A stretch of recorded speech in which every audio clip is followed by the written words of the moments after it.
นะฮะไม่ใช่กรุงเทพเพราะว่ามาถึงแล้วครับมาถึงได้2 วันแล้วก็ขอโอกาสพักหน่อยนะจะรู้ได้ไงว่าผมถึงเชียงใหม่ ง่ายๆดูป้ายข้างหลังฮะถ้าสีจางนะฮะอันนั้นนะกรุงเทพแต่ถ้าสีเข้มๆอ่ะเชียงใหม่ อันนี้วิธีดูนะฮะ เพราะว่าที่กรุงเทพเป็นป้ายแบ็กดรอปที่น้องเขาทำมาแล้วเป็นคือกล้องเวลากล้องหน้าเวลาเราไลฟ์สดใช่ไหมฮะเวลามันฉายเนี่ยไอตัวหนังสือเนี่ยมันจะกลับเพราะฉะนั้นวิธีแก้ไขก็คือผมก็ต้องกลับแบ็กดรอปนะฮะมันก็จะเขียนเป็นเดอะเฮียนแต่ว่าเป็นจางๆแล้วคราวนี้น้องเขาไปทำมาให้ใหม่ แบบกลับกันเพราะฉะนั้นเวลาออนแอร์เนี่ยมันก็จะขึ้นเดอะเฮียนนะครับ 104.5ด้วยไม่ได้ขึงผมไม่มีอะไรมาขึงนะนี่เห็นไหม104.5เชียงใหม่นะครับก็อย่างเป็นทางการครับคุณผู้ฟังนะฮะมันย่นใช่ไหมมีเตือน เอาไม่เป็นไรครับผมก็นี่คือสถานีวิทยุเพื่อการศึกษาพระพุทธศาสนาและวัฒนธรรมฮะก็ออกอากาศเป็นประจำตั้งแต่วันจันทร์จนถึงวันศุกร์วันนี้เองนะครับก็ได้มีโอกาสไปกราบไหว้ครูบาอาจารย์นะฮะแล้วก็เตรียมที่จะทำพระสังฆทานนะฮะวันจันทร์เนาะนะฮะก็เลยวันนี้ขึ้นไปนิมนต์ท่านนะครับคือเดี๋ยวก่อนต้องวันที่14นั้นเป็นวันที่ครบรอบนะฮะการมรณภาพนะครับของพระอาจารย์ภาสกรภูริวัฒโนนะฮะอดีตผู้อำนวยการธรรมสถานมหาวิทยาลัยเชียงใหม่ครับผมก็เลยและอีกอย่างหนึ่งก็คือท่านเป็นพระพี่ชายนะฮะก็ต้องทำในสิ่งที่ท่าน ท่านอยากให้ทำนะทั้งที่กำลังเราไม่ถึงนะวันจริงวันนี้ขึ้นไปนะครับก็เลยบอกเรียนพระอาจารย์นะท่านพระครูสมุวิศวัตรวรกิจโจนะฮะท่านก็เป็นรักษาการเจ้าอาวาสนะครับวัดฝายหินนะครับแล้วก็เป็นผู้อำนวยการสถานีวิทยุนะฮะก็ได้พูดคุยรายละเอียดกับท่านในเรื่องของการทำบุญซึ่งที่ธรรมสถานเนี่ยก็จะทำในส่วนของส่วนของธรรมสถานนะฮะก็แต่ส่วนของตัวผมเองนะฮะก็ร่วมกับกัลยาณมิตรนะครับไม่กี่ท่านนะฮะ2-3ท่านที่ร่วมบุญเพื่อที่จะถวายผมทำต่างหากนะไม่ได้ทำพร้อมกับธรรมสถานฮะก็คือด้วยหลวงพี่ท่านเนี่ยอยู่ในสังกัดของวัดฝายหินนะฮะคือธรรมสถานเนี่ยก็จัดยิ่งใหญ่เวอร์วังตามสเต็ปของท่านผมเป็นอะไรที่ค่อนข้างจะสมถะเพราะผมรู้ว่าหลวงพี่ท่านไม่ชอบอะไรที่มันอลังการเกินไปผมก็เลยบอกว่าเอางี้แล้วกันเดี๋ยวผมถวายต่างหากนะฮะขึ้นไปถวายตรงหน้ากุฏิท่านนะครับก็ปรากฏว่าได้รับการนิมนต์ผมก็เลยไปนิมนต์นะฮะเรียกว่าครูบาอาจารย์ที่เป็นผู้ร่วมศิษย์ขออภัยเป็นผู้ร่วมอาจารย์เดียวกับพระอาจารย์ภาสกรนะฮะก็เป็นหนึ่งในศิษย์ของอาจารย์แม่ชีเพียงเดือนธนสารพิพิธนะครับซึ่งท่านก็รับเป็นที่เรียบร้อยแล้วปรากฏว่าท่านก็อุตส่าห์เมตตานะฮะแป๊บเดียวฮะท่านก็บอกว่าอย่าทำหน้ากุฏิผมก็ตกใจคือเราไปผมไม่ได้หวังอะไรนะคือต้องการจะถวายพระสังฆทานให้หลวงพี่ท่านนะฮะแต่เนื่องจากว่าจะเป็นอะไรบ้างผมก็ยังไม่รู้เพราะว่าท้ายที่สุดแล้วเนี่ยเดี๋ยววันอาทิตย์ผมต้องซื้อจัดผมไม่ซื้อของห่อนะฮะไม่ซื้อมาจัดเองฮะเพราะว่าคือมันมีบัญญัติในเดี๋ยวผมจะบอกให้เพราะว่ามีคนถามถึงในเรื่องของพระสังฆทานนะฮะจริงๆมันจะเป็นข้อที่ควรจะกระทำในการจัดพระสังฆทานนะฮะก็เลยต้องทำให้ถูกต้องตามพระวินัยนิดหนึ่งก็เลยบอกว่าเดี๋ยววันอาทิตย์แล้วกันเดี๋ยวผมจะดูทั้งหมดทั้งมวลแต่จริงๆพวกนี้บางส่วนต้องไปหาซื้อที่ร้านสังฆพันธ์เพราะว่าส่วนใหญ่วันอาทิตย์ร้านสังฆพันธ์เขาจะปิด นะครับ ก็มองเอาไว้แล้วจากนั้นก็คือว่าพอดีพระอาจารย์ท่านก็คือเราก็คุยกันสนทนาธรรมกันเพราะว่าผมก็ปรึกษาว่าหลวงพี่สงสัยผมจะเรียกท่านนะพระอาจารย์หรือว่าหลวงพี่ก็แล้วแต่ผมว่าพรรษานี้ผมว่าจะบวชท่านก็บอกว่าบวชเพื่ออะไรคือเวลาคุยกันเนี่ยเราจะคุยประมาณนี้เลยนะไม่ใช่ว่าเฮ้ยอยากบวชอย่างกรณีของอะไรล่ะที่จะบวชให้แตงโมนะฮะอันนั้นบวชเพื่อแตงโม15 วันคือถ้าบวชแค่เพื่อเป็นบุญจ้างเขาก็ได้เหมือนกันฮะท่านบอกผมเลยท่านก็ถามผมว่าตกลงเนี่ยจะบวชเพื่ออะไรอ๋ออย่างที่หนึ่งฮะ จะบวชให้หลวงพี่ท่านด้วยหลวงพี่ภัสกรนะฮะท่านก็ยิ้มแค่นั้นเหรอผมสองผมอยากบวชเพื่อขอภาวนาผมอยากจะภาวนาจริงจังภายใน3 เดือนเนี่ยขอเป๊ะเลยฮะผมไม่อยากหลุดเพราะว่า ทุกครั้งเวลาผมบวชมาเนี่ยครั้งที่3แล้วนะนี่คือครั้งที่4ถ้าจะบวชนะฮะบวชทุกครั้งมันจะมีอุปสรรคเขาเรียกขั้นกลางนะฮะเสมอมันก็จะมีหลายๆเรื่องนะฮะเพราะฉะนั้นตอนที่บวชเนี่ยมันก็จะมีคือญาติโยมเอาง่ายๆก็เลยต้องบอกว่าผมพอตอนที่บวชปุ๊บเนี่ยจะมีกัลยาณมิตรนะครับก็คือแฟนรายการเนี่ยเข้ามาหาเยอะมากบ่อยมากจนกระทั่งเรารู้สึกว่าเหนื่อยผมถึงเข้าใจไงว่าเวลาเราไปกราบครูบาอาจารย์ทำไมต้องเป็นเวลาเพราะขอพักบ้างพระไม่ได้อยู่รอรับโยมตลอด24 ชั่วโมงว่ากูอยากเข้ามาตอนไหนก็ได้ไม่ใช่นะฮะเพราะฉะนั้นท่านจะอยู่ณเวลานั้นไม่ได้นะครับเพราะฉะนั้นท่านจึงเป็นเวลาครับว่า9 โมงเช้าถึง10 โมงท่านมาเลยแบบนี้ก็จบนะฮะเพราะท่านไม่รอจะมารอเพื่ออะไรฮะมารอเพื่อสังฆทานคงไม่ใช่นะผมจะเป็นอย่างนี้ก็คือผมจะตอนแรกก็ไม่ได้ฟิกพรรษาแรกบวชครั้งแรกไม่ได้ฟิกก็ตามนั้นนะหมายถึงว่าโอ้โหโดนทุกอย่างรอรับสังฆทานนะฮะปฏิบัติศาสนกิจเนี่ยไม่รับไม่ได้นะเพราะถ้าโยมมาไม่เจอโดนอีกนะฮะบางทีเราแอบหมายถึงว่าปวดท้องไปเข้าห้องน้ำโยมมาโอ้โหไหนไม่เห็นมีพระซวยอีก โยมก็ซวยเราไม่ซวยนะฮะก็เลยพรรษาที่2หมายถึงว่าครั้งที่2เนี่ยการบวชครั้งที่2โยมไม่กลับบ้านต้องเจอให้ได้ เคยเจอไหมฮะต้องเจอหลวงพี่เลี้ยวให้ได้ผมเองก็เลยออกมาคือเขามีเรื่องเดือดร้อนนะฮะก็ปรึกษาหารือนะฮะก็เข้าใจคือจริงๆเราตั้งใจจะภาวนาครั้งที่3นี่เจอทั้งวิญญาณตอนแรกเลยตอนที่ผมบวชใหม่ๆนี่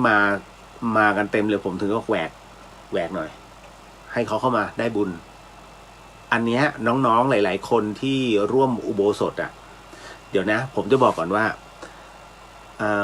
คำว่าอวดอุตริมนุสธรรมเนี่ยนะฮะหมายถึงว่าหากเราไม่มีคุณวิเศษในตนแล้วพูดแบบเนี้ยปาราชิกทันทีนะฮะต่อให้บวชใหม่ก็ปาราชิกแต่บังเอิญว่าผมไม่ได้มุสานะฮะแล้วเราก็รับรู้ตรงนั้นจริงๆเพราะฉะนั้นผมจึงไม่ปาราชิกนะฮะอันนี้ต้องอธิบายให้ก่อนนะไม่ใช่เป็นพระมาพูดได้ยังไงเดี๋ยวมันมีข้อหนึ่งที่พระพุทธเจ้าท่านบอกไว้ว่าอย่าอวดคุณวิเศษที่ไม่มีใช้คำว่าที่ไม่มีในตนนะฮะคนที่บางคนเนี่ยที่เขามีอะไรพิเศษอยู่แล้วเนี่ยเขารับรู้พูดไม่พูดอีกเรื่องหนึ่งแต่คราวนี้ทำไมพระท่านจึงพูดไม่ได้นั่นหมายถึงว่าท่านมีคุณวิเศษหลังจากที่บวชแล้วพูดไม่ได้อันนี้เข้าใจนะฮะ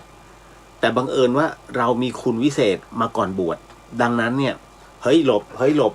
ให้เขาเข้ามาบ้างรับอานิสงส์บ้างเหตุการณ์เนี้ยเกิดขึ้นในพรรษาในครั้งสุดท้ายที่ผมบวชก็คือ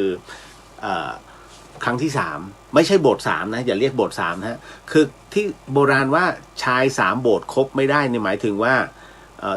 จากพุทธแล้วเปลี่ยนเป็นนับถือคริสต์ นะฮะจากคริสต์เสร็จปุ๊บไปมุสลิมนะคือสามศาสนากูจะเข้าโบสถ์ไหนก็ได้ไม่ได้เป็นผู้ชายโลเลเป็นคนโลเลคบไม่ได้ฮะเพราะฉะนั้นเนี่ยอันนี้หนักกว่าลักขเพศนะฮะเพราะฉะนั้นเนี่ยเขาถึงได้บอกว่าชาย3โบสถ์คบไม่ได้นี่แหละครับไม่ใช่ว่าบวชครั้งที่1บวชครั้งที่2นี่ผมบวชครั้งที่4แหละถ้าจะบวชนะฮะพอถึงตรงนี้เสร็จปุ๊บก็ปรากฏว่าปรึกษาท่านแล้วท่านก็ถามว่านี่จะบวชเพื่ออะไรผมก็ตอบว่าบวชเพื่อผมอยากบวชให้หลวงพี่ท่าน2ก็คือสำหรับฝึกตนนะฮะอยากปฏิบัตินะฮะแล้วก็อันที่3ก็คืออยากจะภาวนาให้มันเต็มที่นะฮะเพื่อคือมันจะเสริมข้างในบางอย่างที่มันขาดหายไปผมก็อยากให้มันจบนะฮะ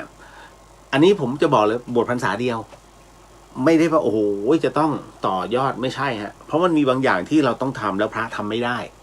นี่แหละทำไมผมถึงต้องมาอยู่แบบเนี้ยอยู่เพื่อ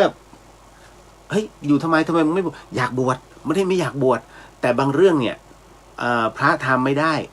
ไม่เหมาะสมไม่ควรเช่นกินอาหารญี่ปุ่นเนี่ยปลาดิบ ปลาล้ากินไม่ได้ไม่ใช่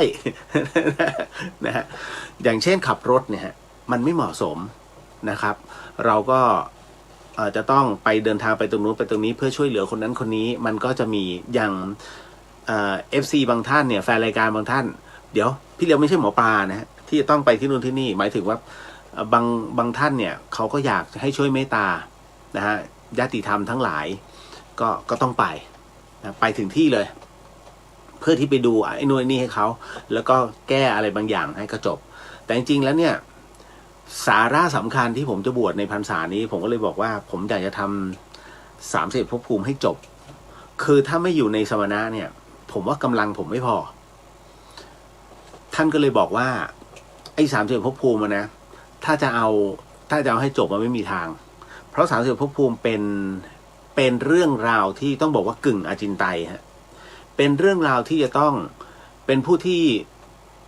คือถ้าเราไม่มีเจโตปริยญาณเนี่ยหรือว่าผู้ที่รู้ผู้ที่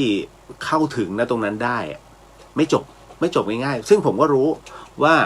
ทำไมผมจะไปถามท่านครับสวรรค์ชั้นพรหมเนี่ยมันเป็นยังไงฮะ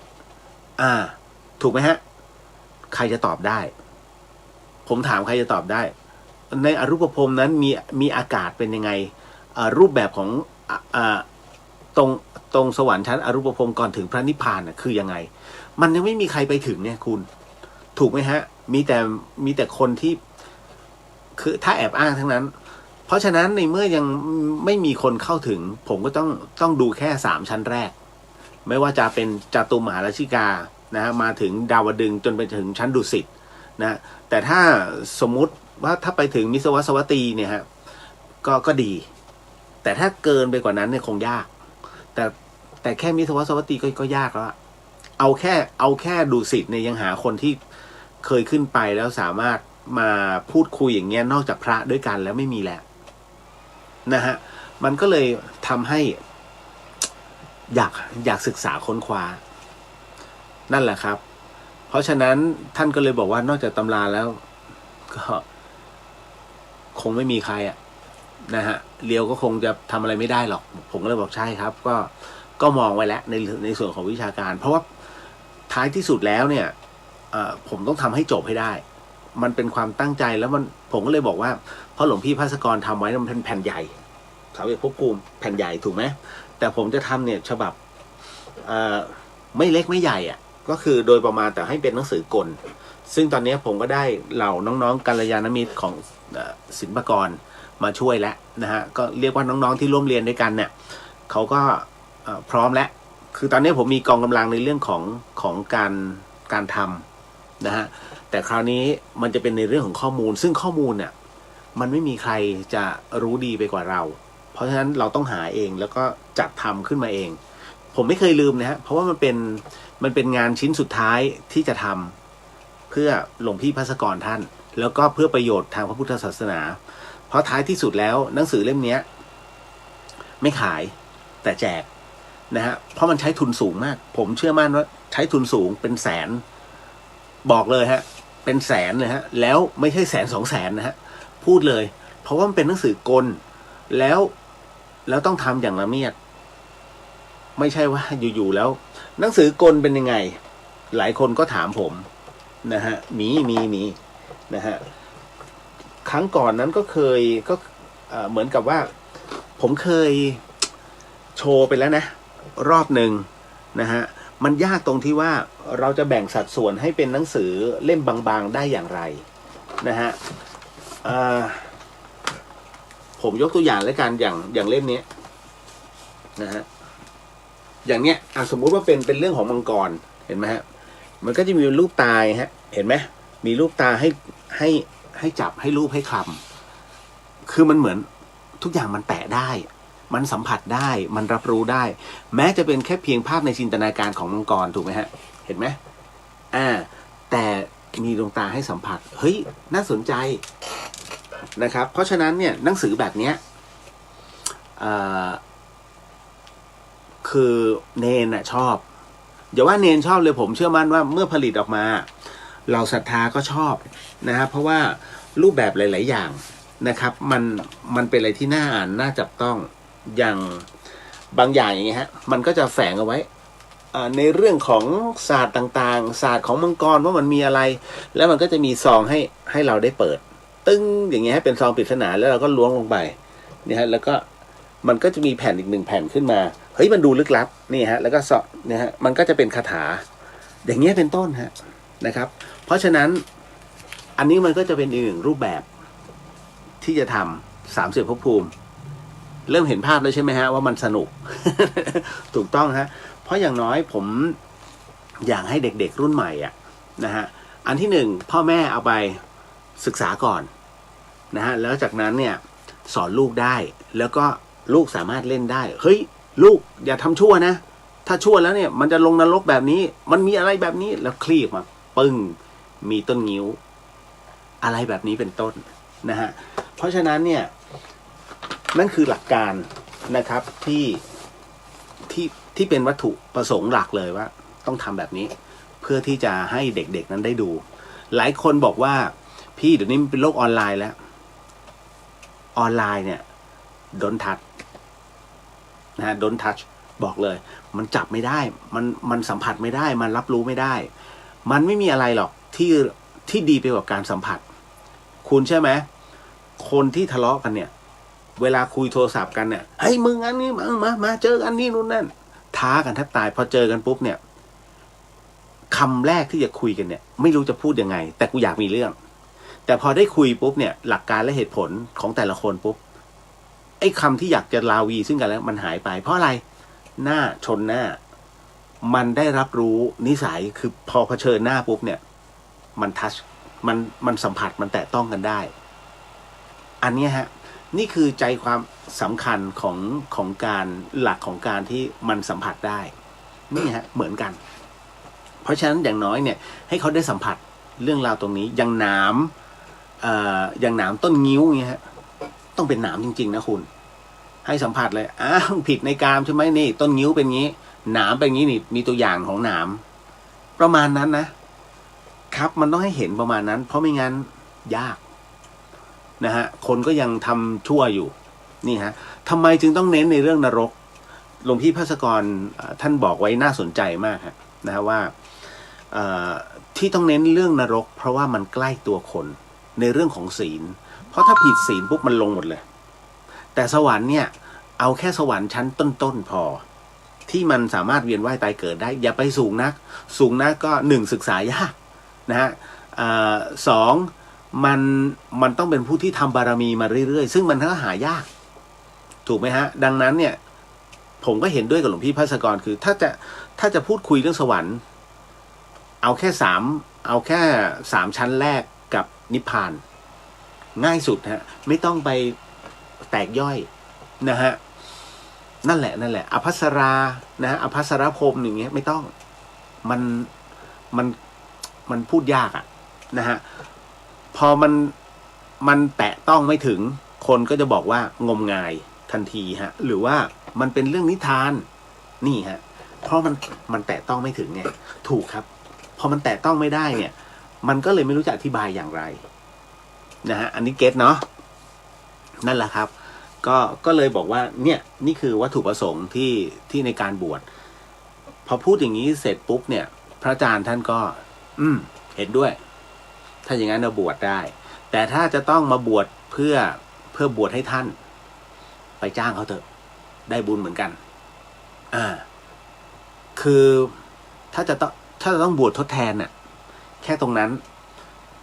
โดยที่เราไม่ปฏิบัติหรือว่าศึกษาไม่ทำอะไรเกี่ยวกับงานพระพุทธศาสนาไม่มีวัตถุประสงค์ในการเผยแพร่อย่าบวชท่านก็บอกว่าเปลือง ท่านก็พูดถูกฮะเพราะผมเองเนี่ย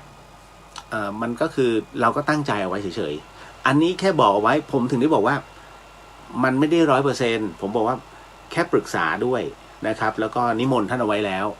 นะครับสำหรับในการทำบุญของหลวงพี่ภัสกรมี2 รูปครับนิมนต์ไว้2 รูปนะฮะแล้วท่านก็หลับตาแล้วบอก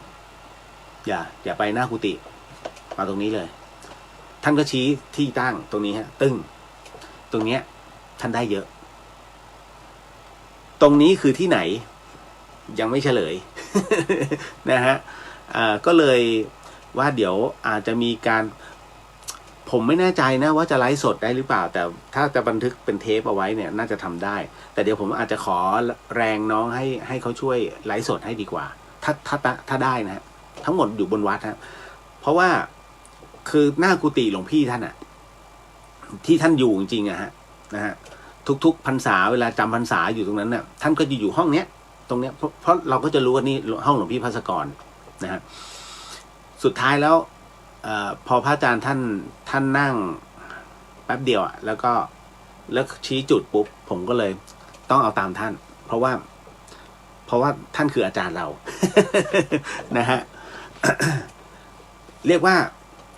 โอ้ยพอได้2 รูปวันนี้ผมก็เฮแล้วครับ นะฮะก็ขอบพระคุณนะฮะกัลยาณมิตรที่มาร่วมบุญกับผมด้วยนะฮะก็เดี๋ยวเอาไว้อีก2 วันนะฮะคือพรุ่งนี้เดี๋ยวไปดูพระสังฆทานบางอย่างอะไรที่จำเป็นในส่วนของพระสังฆทานนะที่ร้านสังฆพันธ์นะฮะแล้วก็วันอาทิตย์เคลียร์ทั้งหมดให้เป็น2 ชุดแล้วก็ถวายพร้อมปัจจัยนะฮะแล้วก็ภัตตาหารด้วยเดี๋ยววันนี้จะบอกว่าในสังฆทานนั้นมันควรจะต้องมีอะไรบ้างนะฮะเอาละวันนี้เช่นเดิมนะครับคือผมก็ได้พูดลงไปใน Facebook นะจริงเนี่ยอันเนี้ยเดี๋ยวจะโดนด่า ผมว่าจะโดนด่าอันเนี้ยมันต้องอัดเป็นเทปเพื่อที่จะเอาไว้พูดคุยในส่วนของคลิปนะฮะเป็นช่องอ่ะเขาจะทำช่องให้ผมก็เอาได้ก็คุยกันไว้นะฮะคือตกลงกันไว้แล้วว่าจะทำช่องเพื่อที่จะเอาปัจจัยถวายให้กับวัดฝายหินนะฮะเพราะว่าครูบาอาจารย์ท่านก็มีค่าใช้จ่ายในเรื่องของน้ำของไฟแล้วก็ออกอากาศทางสถานีวิทยุคุณเชื่อไหมวัดฝายหินไม่เคยเรียรายเงินนะไม่เคยฮะยกเว้นมีตัวหนังสือวิ่งถ้าใครเข้าไปที่วัดฝายหินเชียงใหม่ใน YouTube จะมีตัววิ่งอยู่ร่วมบริจาคได้เดือนหนึ่งมีคนบริจาคมาไม่ถึง300 พระพุทธศาสนา แต่จริงๆแล้วก็ยังมีอีกหลายๆท่านน่ะร่วมกันก็หลายๆรายการนะฮะก็เลยโมทนาสาธุกับตรงนี้แต่ไม่เป็นไรผมก็เลยบอกว่าพระอาจารย์ไม่เป็นไรฮะก็ในส่วนของค่าใช้จ่ายของวัดนะฮะเดี๋ยวตรงเนี้ยเดี๋ยวผมช่วยทำให้นะฮะก็ร่วมกับน้องอีกคนหนึ่งไอ้เจ้าถิ่นนะครับถิ่นฐานเนี่ยนะครับเดี๋ยวก็จะช่วยกันช่วยเหลือครูบาอาจารย์ท่านนะครับอีกเรื่องหนึ่งที่จะปิดเป็นความลับแต่ว่ามันก็ไม่ลับเพราะว่าหลายๆคนถามถึงนะครับอันนี้ฮะคืออย่างนี้เมื่อ2 วันที่แล้วเดี๋ยวเมื่อวานเนี่ยผมอยู่กำแพงเพชรแล้วก็มาถึงนี่ประมาณ3 ทุ่มมาถึงที่นี่3 ทุ่มเชียงใหม่นะมาถึงคือผมเนี่ยบอกแล้วว่าค่ำไหนนอนนั่นแล้วผมจะแวะไปเรื่อยๆกราบครูบาอาจารย์ไปเรื่อยๆออกจากกรุงเทพนะพอเสร็จปุ๊บตึ้งไปดูมัคคลีผลก่อน เพราะผมติดอยู่ในใจ แล้วพอถึงมัคคลีผลเสร็จปุ๊บดิ่งตรงมาที่กำแพงเพชรก็มานอน1 คืนไอ้ตรงนั้นนั่นแหละมีข้อความลงมาว่าพอจะมียันท้าวเวสสุวรรณให้เช่าไหมใช้คำนี้เลยนะให้เช่าผมก็เลยบอกอ๋อมีผมคิดไม่แพงครับแผ่นละ1,500 1,500ก็เอาเฮ้ยผมว่าผมพิมพ์อยู่เลยอะเรารู้สึกว่าพอเขาบอกว่าเขาเอาเนี่ยเรามีความรู้สึกว่าตายโหงนี่มันเหมือนกับว่าเราเล่นไม่ถูกเรื่องเพราะว่าผมบอกแล้วว่าของอะไรที่อยู่กับผมนะผมไม่ได้ขายไม่ได้มีให้เช่าไม่ได้ขายของขลังเพื่อที่จะปล่อยให้ใครนะฮะหรือว่าเอากำไรให้กับตัวเองเขาก็แล้วเราไปเขียนอย่างนั้นน่ะตายฮะคุยขออภัยบอกถ้าเขาแคปไปเนี่ยแล้วไปโพสต์ขึ้นมานี่ซวยเลยนะเลียวนะฮะก็เลยบอกว่าผมก็เลยพิมพ์ว่าขออภัยผมพูดเล่นอยากลองใจนะฮะพอท้ายที่สุดแล้วเนี่ยของผมเนี่ยมีเอาไว้สำหรับให้ฮะให้ก็คือให้ผมไม่เคยจะเอาของถามแฟนรายการได้ผมเคยหยิบพระมาเปิดที่100 บาทไม่มีนะฮะผมไม่เคยตั้งค่าพระพุทธเจ้าเช่นเดียวกันนี่ฮะยันท้าวเวสสุวรรณที่มีขายกันทั่วไปนะฮะคืออันเนื่องมาจากว่าโยมกัลยาณมิตรที่ส่งข้อความมาเขาต้องการเอาไปปิดที่บ้านนะฮะแล้วผมเป็นอะไรที่ไม่มีแล้วผมหาทั่วธรรมสถานก็ไม่มีแล้วขึ้นไปรบกวนครูบาอาจารย์เนี่ยก็แผ่นสุดท้ายเหมือนกันท่านก็อัดพลังให้นะฮะดังนั้นเนี่ยก็เลยเอาไงดีก็เลยเอางี้เดี๋ยวผมจะให้นะฮะก็ให้ทิ้งที่อยู่มาแล้วกันนะครับก็ทิ้งที่อยู่มาแต่ผมเดี๋ยววันพรุ่งนี้ผมส่งให้นะครับเดี๋ยวไม่ใช่ว่าให้แล้วให้ทุกคนนะฮะ คือ1 แผ่นส่งไปเนี่ยมันก็มีค่าส่ง15 บาท30 บาทเลยก็ว่ากันไปนะฮะผมแต่ว่าอันนี้คือคนเดียวไม่เป็นไรผมออกให้ได้ผมก็จัดการไปนะฮะอันนั้นกันให้นะแต่คราวนี้ผมจะบอกว่าผมมีเอาไว้มิได้ขายนะฮะมีไว้เพื่อแจกพี่เลี้ยวมันก็เป็นท้าวเวสสุวรรณเหมือนกันนี่ที่นู่นที่นี่คือผมเองก็ไม่รู้หรอกว่าด้วยปัจจุบันนี้ทำไมท่านดังท้าวเวสสุวรรณนะฮะแต่ผมแจกมาเป็น10 ปีแล้วนะฮะแล้วครั้งนี้ก็เลยบอกว่าเดินทางไปใต้ที่ผ่านมานะฮะผมก็เลยขอความเมตตาครูบาอาจารย์นะฮะสายเรียกว่าสายกรรมฐานทั้งหมดทั้งมวลเนี่ยช่วยอธิษฐานให้นะครับท่านก็อุตส่าห์เมตตาคือผมก็นิ่มๆเหมือนพระอาจารย์ช่วยหน่อยรูปแรกก็เป็นหลวงพ่อโสธรนะฮะวัดเขากะโหลกท่านก็หยิบมาเพราะท่านสายตรงท้าวเวสสุวรรณเลยนะท่านหยิบมาเรารับรู้ถึงพลังที่ท่านอัดไปนะทุกคนในนั้นขนลุกกันหมดเลยในปรามพิธีเดี๋ยวผมก็จะค่อยๆโพสต์ภาพที่ท่านอัดพลังให้รูปที่2ฮะเดี๋ยววัดเขานาในหลวงวัดบ้านนาในหลวงนั้นอันนั้นท่านเป็นพระปฏิบัติท่านเป็นสายสวนโมกนะฮะก็ผ่านไปวัดที่3พระเทพกวีนั้นสายสมเด็จพระญาณสังวรสายวัดบวรท่านเป็นพระปฏิบัติก็ผ่านไป ส่วนใหญ่พระปฏิบัติไม่ท่านจะ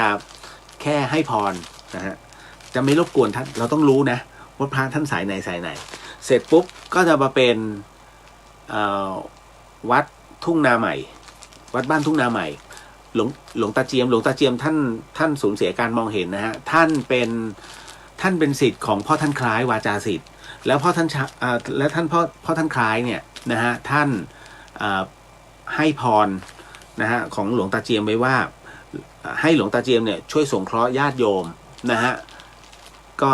ให้อยู่สงเคราะห์ญาติโยมนะฮะจนถึง106นะฮะท่านก็เลยเอาไปแล้วท่านก็อัดพลังให้โอ้โหผมก็บันทึกเทปนะตอนที่ท่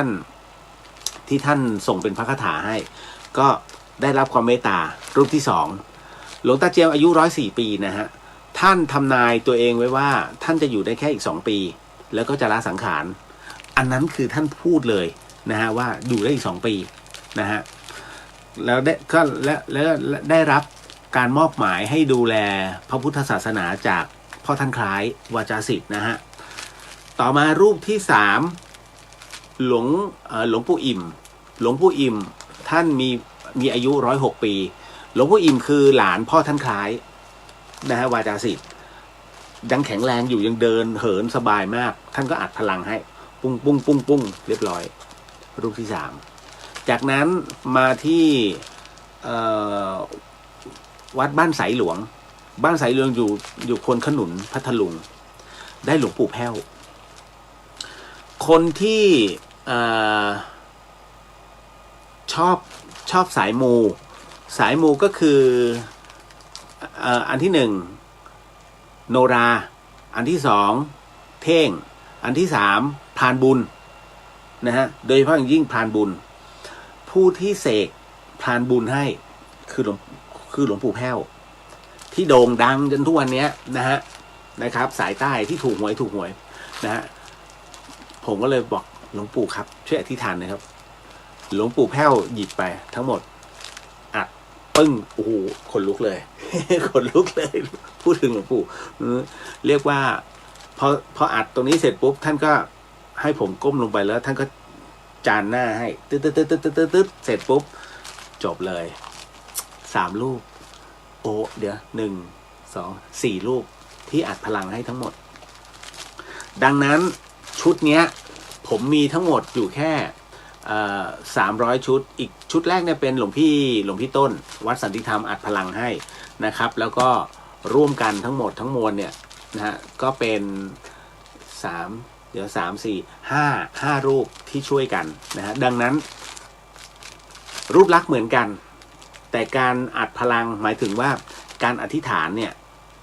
เมตตาอธิษฐานจิตให้เนี่ยนะครับไม่เหมือนกันดังนั้นผมได้ความเมตตาจากครูบาอาจารย์สายเขาอ้อนะฮะแล้วก็ได้รับความเมตตาจากครูบาอาจารย์สายปฏิบัตินะฮะในส่วนของพระกรรมฐานอย่างหลวงพ่อโสธรอย่างเงี้ยเป็นต้นนะฮะก็เลยมีมาให้แต่ไม่ใช่ตอนนี้ยังไม่ได้แค่บอกเอาไว้ว่าจะมีแจกให้แต่ยังไม่ใช่ตอนนี้นะฮะสำหรับผู้ที่เดือดร้อนเนี่ยผมจะส่งให้ก่อนพรุ่งนี้นะท่านหนึ่งนะครับมีอยู่แค่300แต่ว่าเดี๋ยวผมจะนำไปถวายที่หลวงพี่จีมา50 แผ่นนะครับ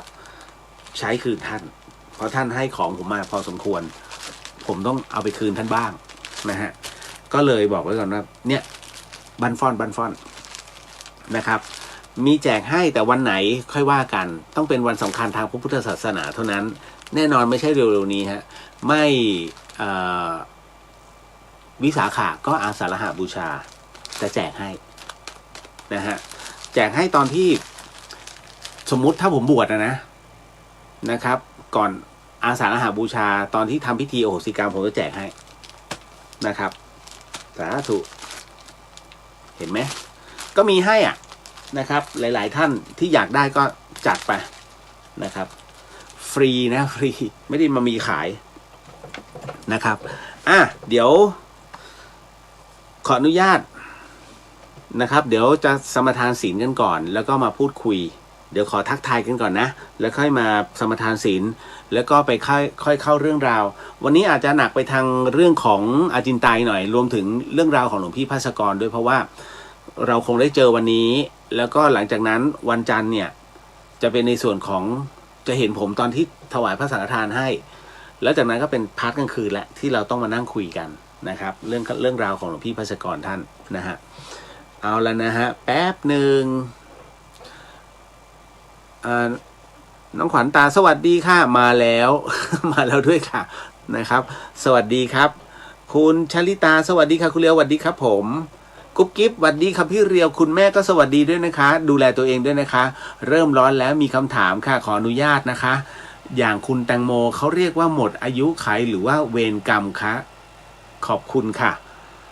อย่างของน้องแตงโมเป็นวิบากที่มาตัดรอนนะฮะคือตามหลักพุทธศาสนาแล้ว ถ้าตามอายุของคนเรานะฮะทุก100 ปีนะฮะทุก100 ปีอายุคนจะลดลง1 ปีดังนั้น 2,564 นะครับจริงๆ100 ปีเนี่ยที่องค์พระสัมมาสัมพุทธเจ้าก็คือพระโคดมเนี่ยฮะที่มาเกิดในเมื่อ 2,564 ปีเนี่ยฮะนะครับอันนั้นมนุษย์จะมีอายุขัย100 ปีดังนั้นหลังจากที่พุทธองค์นั้นได้นิพพานลงทุก100 ปีอายุก็จะลดลง1 ปีดังนั้นตอนนี้นะฮะ2,500นะ2,564นะฮะมันต้องเหลือ74 ปีนะฮะถ้าตามอายุขัยตอนนี้ต้อง74 ปีนะครับดังนั้นตามหลักจริงๆนะครับ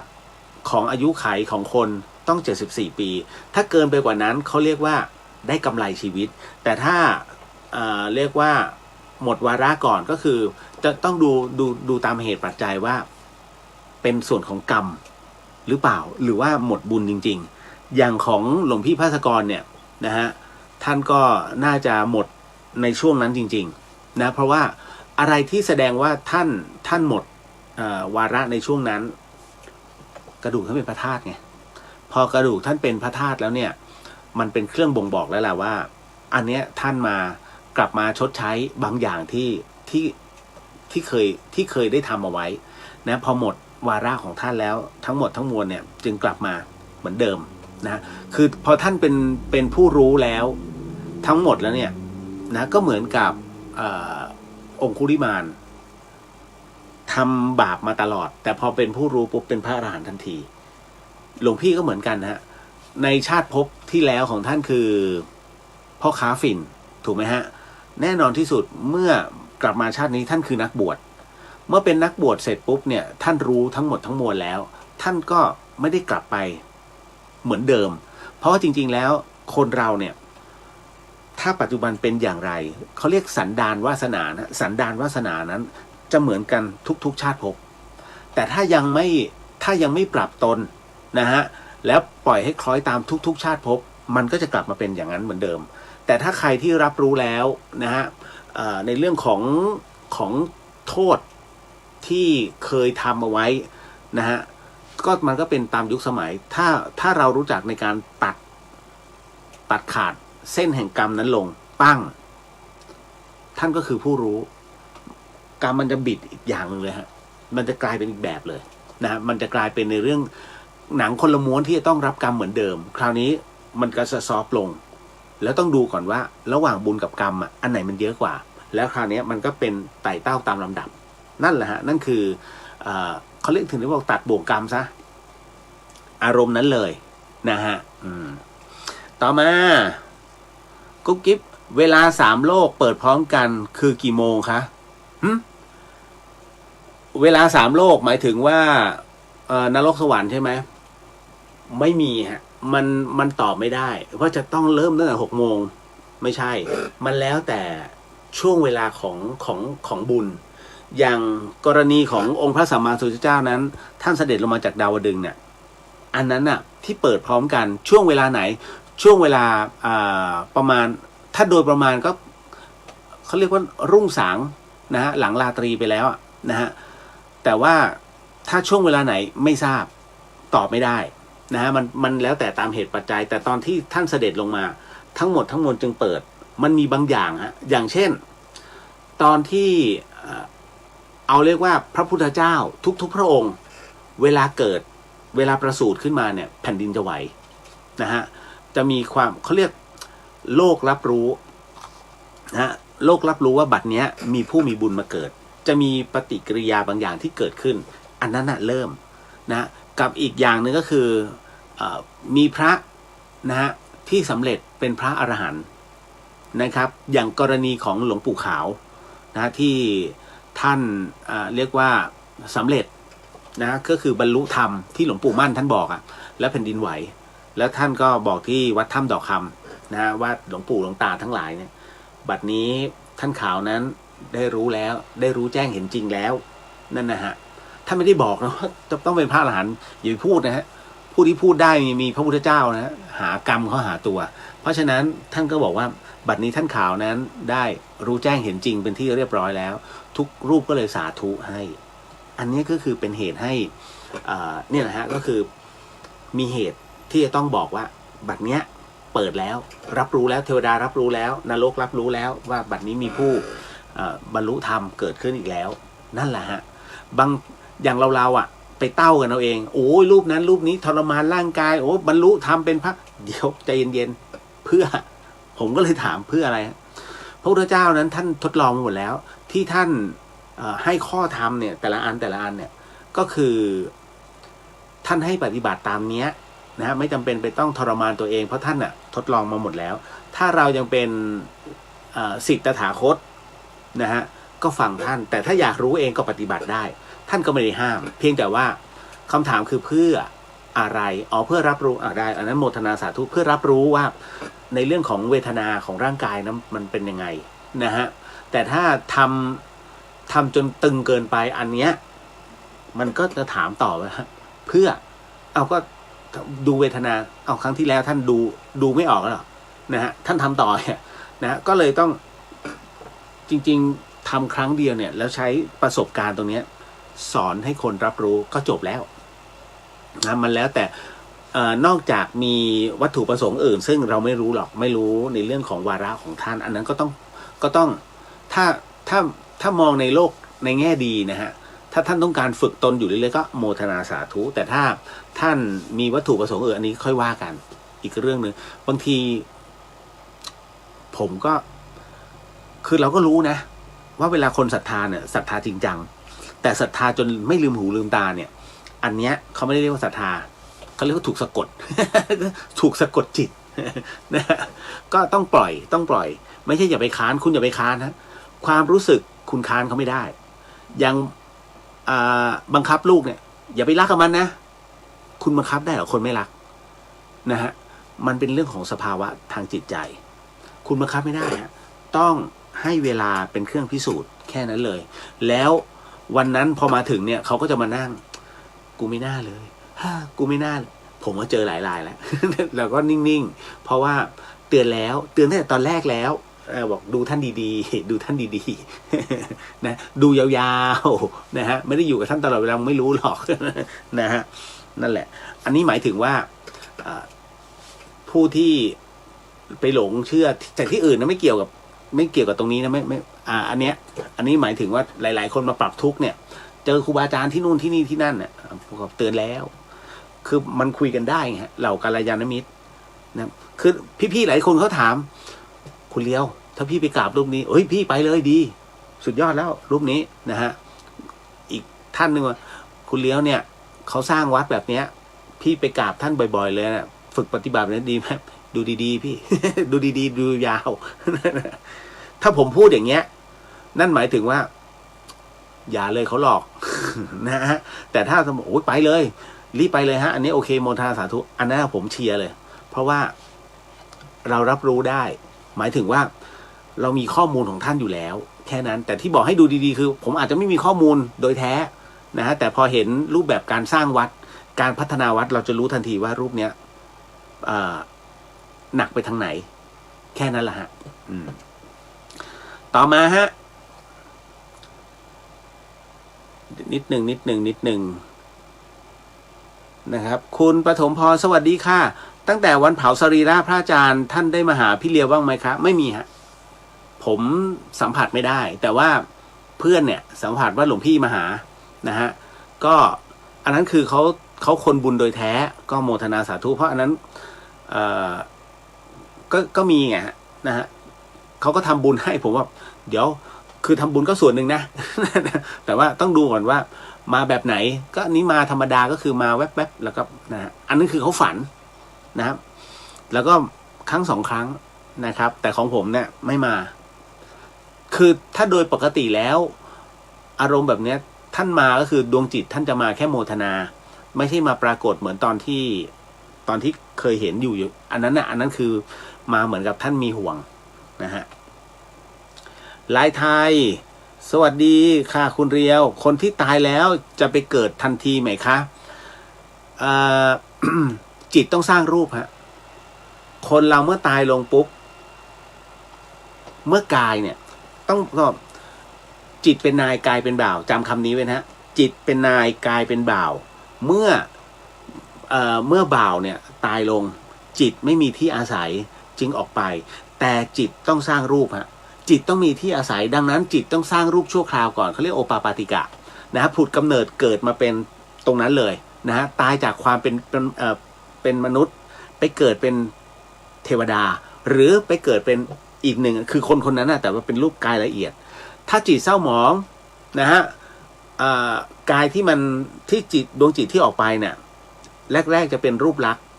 ตายตอนไหนตายสภาพไหนเป็นสภาพนั้นก่อนที่มันดูน่ากลัวแต่ถ้าสมมุติว่าเมื่อตั้งสติได้แล้วบุญถึงพร้อมเมื่อมีคนทำให้หรือว่าอย่างน้องแตงโมนะฮะเมื่อเราตายสภาพไหนอยู่สภาพนั้นนะฮะแต่เมื่อทุกคนส่งกำลังใจตรงนี้ให้ไม่ว่าจะศาสนาใดก็แล้วแต่ไม่ปฏิเสธเรื่องสวรรค์ไม่ปฏิเสธเรื่องบุญเพียงแต่การกล่าวถึงผู้ที่เป็นศาสดาเรียกต่างกันของเราคือพุทธเจ้าของเขาคือพระเจ้าถูกไหมฮะ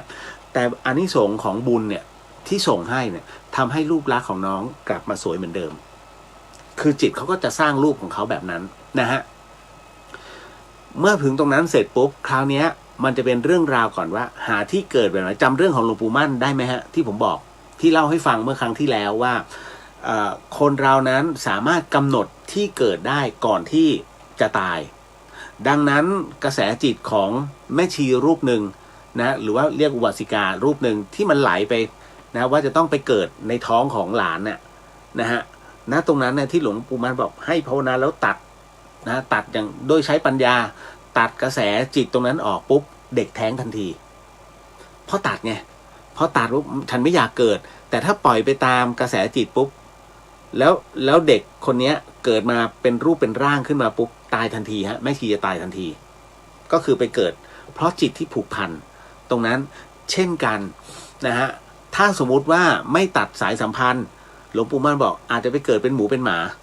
นะฮะหรือจะเป็นคนอีกชาติหนึ่งก็แล้วแต่คุณจะเสียเวลาไปหนึ่งชาติแค่นั้นเลยชาติของมันคืออย่างอายุไขของวงจรและการของแมลงวันสมมุตินะ7 วันอย่างเงี้ยนะฮะแมลงวัน4-5 วันใช่ไหม7 วันวงจรของแมลงวันสมมุติว่า7 วันนะฮะจบเลยฮะมีอายุไขแค่7 วันปุ๊บตายเกิดใหม่คราวนี้อาจจะเกิดเป็นคนเพราะฉะนั้นชาติภพเนี่ยตามอายุไขของสัตว์ตัวนั้นนะฮะดังนั้นเนี่ยเมื่อตายลงนะฮะคราวนี้ก็ต้องเกิดใหม่คราวนี้จะเกิดไปแล้วแต่หน้าบุญเพราะฉะนั้นจิตจึงต้องเกิดทันทีฮะนะฮะสรุปเลยเกิดทันทีแต่ว่าเกิดในรูปแบบไหนแล้วแต่ตัวจิตแต่ต้องมีที่ให้อยู่นั่นแหละครับต่อมาคุณนัทธินีสวัสดีค่ะลิลลี่สวัสดีครับพี่เดียวสวัสดีครับผมนะฮะตามมาด้วยคุณวิชัยสวัสดีครับคุณเรียวสวัสดีครับนะฮะนานๆได้ออนแอร์ คิดถึงนะคุณกุญชยาสวัสดีค่ะสวัสดีครับผมนะครับพี่ขวัญตาบอกน่าสนใจมากค่ะขอเป็นส่วนหนึ่งในการสมทบ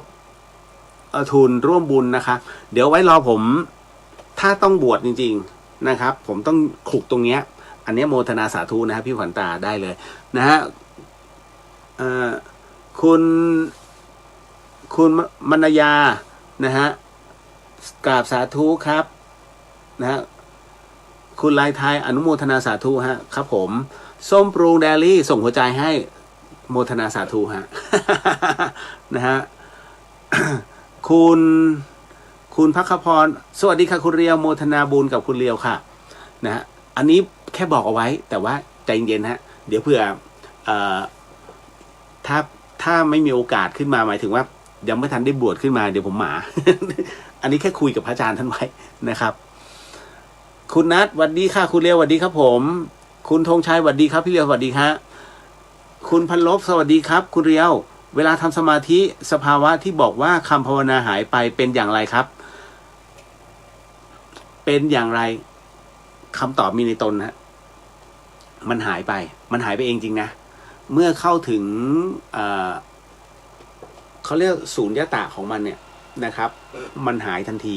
เวลาเราภาวนาไปเรื่อยๆนะสมมติพุทโธพุทโธพุทโธพุทโธพุทโธพุทโธ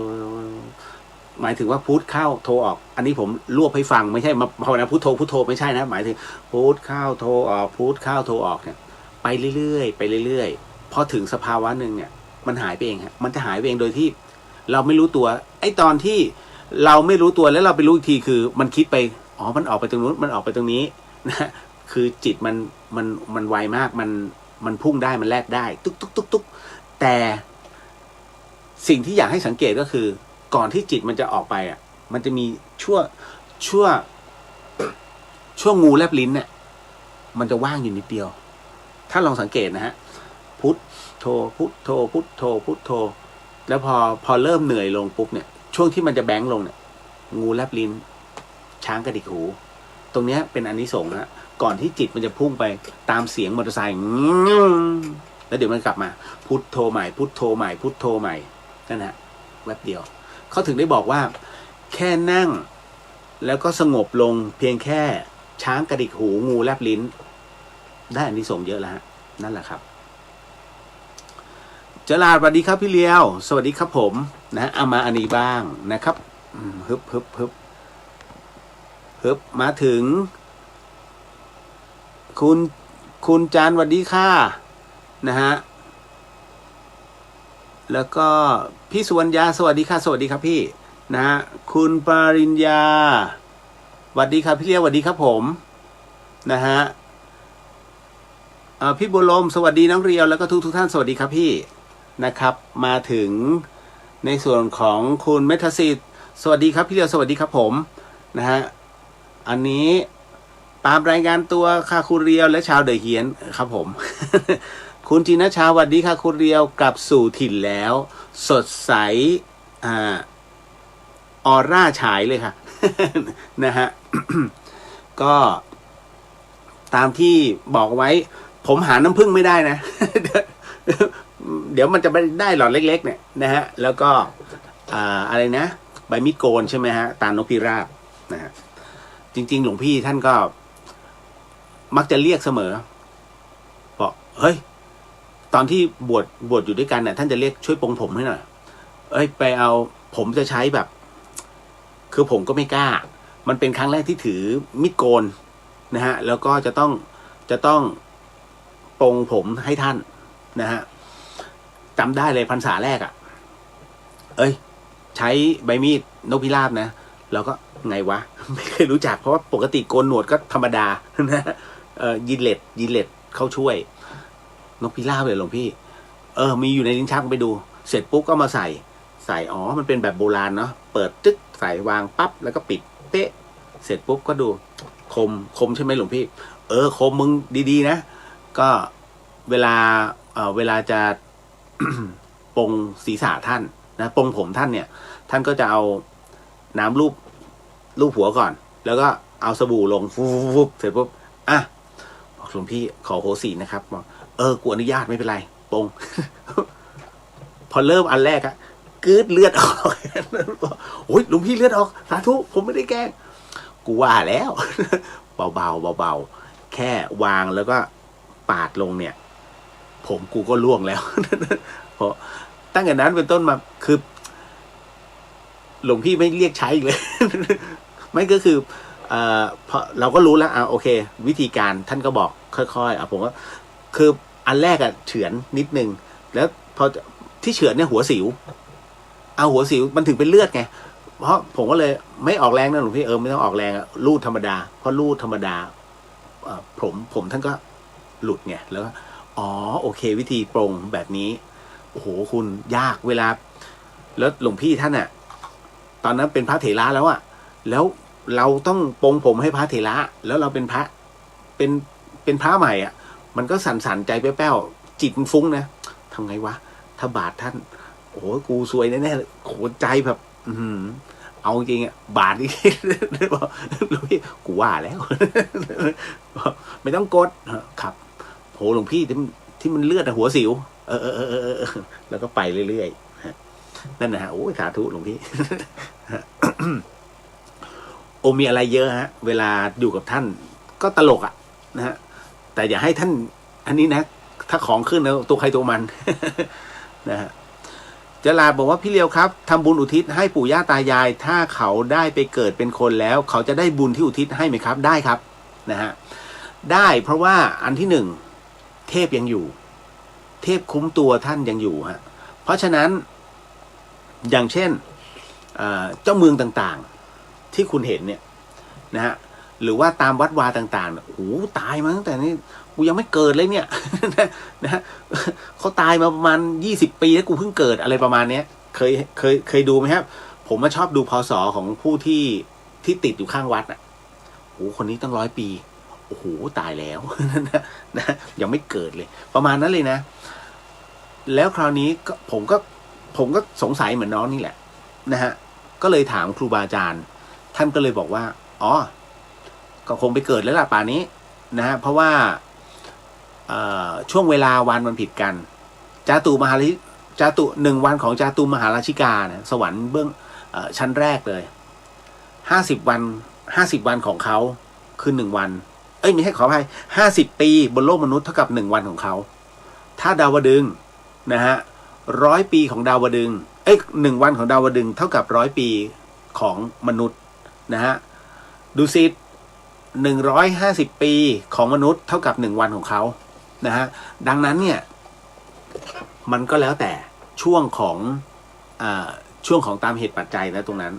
นั่นแหละฮะเพราะฉะนั้นได้ครับตัวหลังจากที่วิญญาณไปเกิดแล้วแต่ตัวเทพที่คุ้มครองเนี่ยยังมีอย่างเรา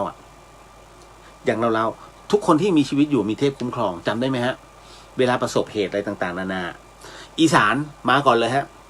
มาขวัญขวัญมาขวัญเจ้าอยู่ไหนขอมาไวๆมาอยู่ตรงนี้มาอยู่ที่ยังที่ของลูกหลานคนนี้ของข้าตึ้งเรียกขวัญฮะเรียกขวัญก็คือเรียกเทพประจำตัวนั่นแหละนะฮะคือถ้าขวัญหายบางคนก็เบลอไปเลยนะเขามีความเชื่อเช่นนั้นนะแต่วงการแพทย์นั้นไม่เชื่ออันนี้ก็เราต้องเว้นวรรคไว้ด้วยนะเพราะเวลาพูดอย่าไปพูดถึงในเรื่องของเรื่องราวตรงนี้มันต้องพูดถึงความเป็นจริงหลักการแพทย์ด้วยนั่นแหละฮะเพราะฉะนั้นอันนี้ก็เลยบอกไว้นะครับต่อมา Little Hope สวัสดีค่ะพี่เรียวขอร่วมบุญด้วยได้ไหมคะได้ครับนะฮะไม่ปิดกั้นกันนะฮะทำดีสวัสดีครับนะฮะสวัสดีครับผมนะฮะน้องเบนสวัสดีครับพี่สวัสดีครับผมนะฮะอเมริกาน่าจะหนาว เพราะเชียงใหม่ร้อนนะฮะคุณจันยาสวัสดีค่ะคุณเดียวสวัสดีครับผมนะฮะคุณเฉลิมพลสวัสดีครับพี่สวัสดีครับผมนะฮะมิตรชัยสวัสดีครับพี่เลียวสวัสดีฮะทำดีบอกว่าขอให้สำเร็จตามที่ตั้งใจนะพี่ตั้งใจฮะนะฮะมาช่วยกันเร็ว ต้องการผู้ช่วยเหลือนะฮะยาพี่ประพังกรสวัสดีเรียวสวัสดีครับพี่ นะฮะครับเดี๋ยววันนี้เล่าเรื่องเดี๋ยวเล่านิยายก่อนนอนให้ฟังนะฮะก็ตามสัญญาเรื่องของนารีผลเนาะนะคุณจันยาน้อมจิตโมทนาสาธุกับคุณเรียวที่ตั้งใจบวชค่ะนะฮะครับโมทนาสาธุครับขจรศิลป์สวัสดีครับพี่สวัสดีครับผมนะฮะคุณสมพลบอกว่าดีครับพี่รายงานตัวครับพี่ครับผมทราบแล้วฮะวันนี้ดูสดชื่นขึ้นเยอะเลยฮะได้นอน ได้นอนผมได้นอนนะคือถ้าได้นอนตอนเย็นน่ะรับรองเต็มที่แต่ถ้าไม่ได้นอนนะเรียบร้อยเลยผมจะง่วงเพลียมันจะตื้อๆนะครับคือจิตมันได้พักไงเพราะวันนี้นะฮะหลังจากที่ได้พูดคุยกับครูบาอาจารย์แล้วก็มีกำลังมีกำลังป้าแก้วสวัสดีครับครูเรียวสวัสดีครับนะฮะแล้วก็มาถึงคุณปาล์มดีคุณเลียวขอเบอร์บัญชีสะสมบุญค่าใช้จ่ายของวิทยุของวัดฝายหินค่ะเดี๋ยวพรุ่งนี้ผมขอพระอาจารย์ให้แล้วเดี๋ยวโพสต์ นะฮะ แม่หญิงแพรทองพี่เรียวบูชาไม่ให้บูชาแต่จะให้ในเมื่อถึงวันเวลาที่กำหนดถ้าเลยก็คือหมดแล้วหมดเลยนะฮะก็ผมมีแค่จำกัดนะครับไม่ใช่ว่าอยู่ๆแล้วขอเผื่อแม่ขอเผื่อไม่ห้ามครับผมจะใช้วิธีครูบาอาจารย์มาคนเดียวได้คนเดียวแค่นั้นแหละฮะ นะฮะ ถึงเวลาก่อนยังไม่ใช่ตอนนี้นะครับแม่หญิงแพรทอง no ยังไม่ได้ให้จ้านะฮะแหมส่งที่อยู่ให้เลยใจเย็นๆใจเย็นๆยังครับมันมีกติกาอยู่ นะฮะ คุณเฉลิมพลบอกสาธุสาธุนะฮะคุณสมพงศ์บอกว่าสาธุครับอนุโมทนาบุญด้วยครับใจเย็นๆดิเดี๋ยวเพิ่งโมทนาผมก็โมทนาตาม ผมแค่ไปปรึกษาท่านนะฮะแล้วท่านถามวัตถุประสงค์ก่อนคือเวลาเราจะบวชต้องมีวัตถุประสงค์นะคุณไม่ให้อยู่อยากบวชก็คือบ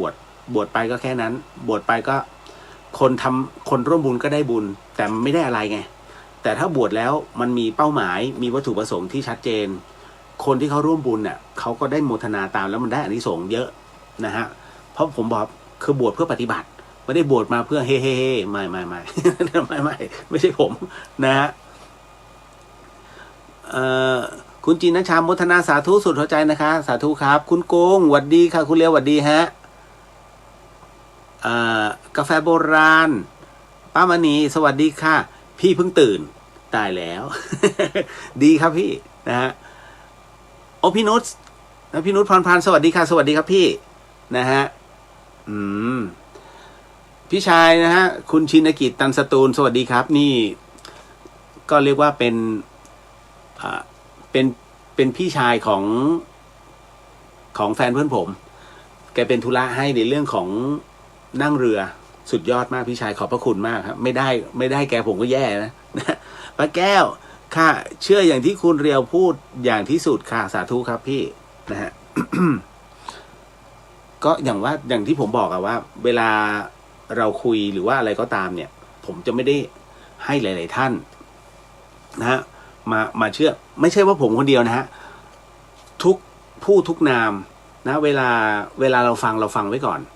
แล้วมาพินิจพิจารณาดูก่อนว่ามันเป็นกุศลไหมถ้าดูแล้วเป็นความเป็นกุศลก็เราก็โอเคไม่มีปัญหาก็เขาเรียกว่าการใช้หลักการละมาสูตรผมถึงไม่ค่อยอะไรมากมายเวลามีคนด่าเพราะว่าผมมองว่าคนด่าคือคนไม่รู้แล้วก็ พยายามประกาศเพื่อให้ผมมาตอบโต้นะครับก็แค่นั้นเองอันนี้คือเรามองในทิศทางของเรานะครับคือการที่เขาด่าเราเนี่ยเพราะเขาต้องการพูดคุยและให้เราตอบโต้กลับไปแล้วก็เหมือนประสงค์บางอย่างอะว่านี่ไงเห็นไหมเขายังด่ากลับมาเลยอ๋อใช่ฮะ ผมก็ยังเป็นปุถุชน แค่นั้นแหละต่อมา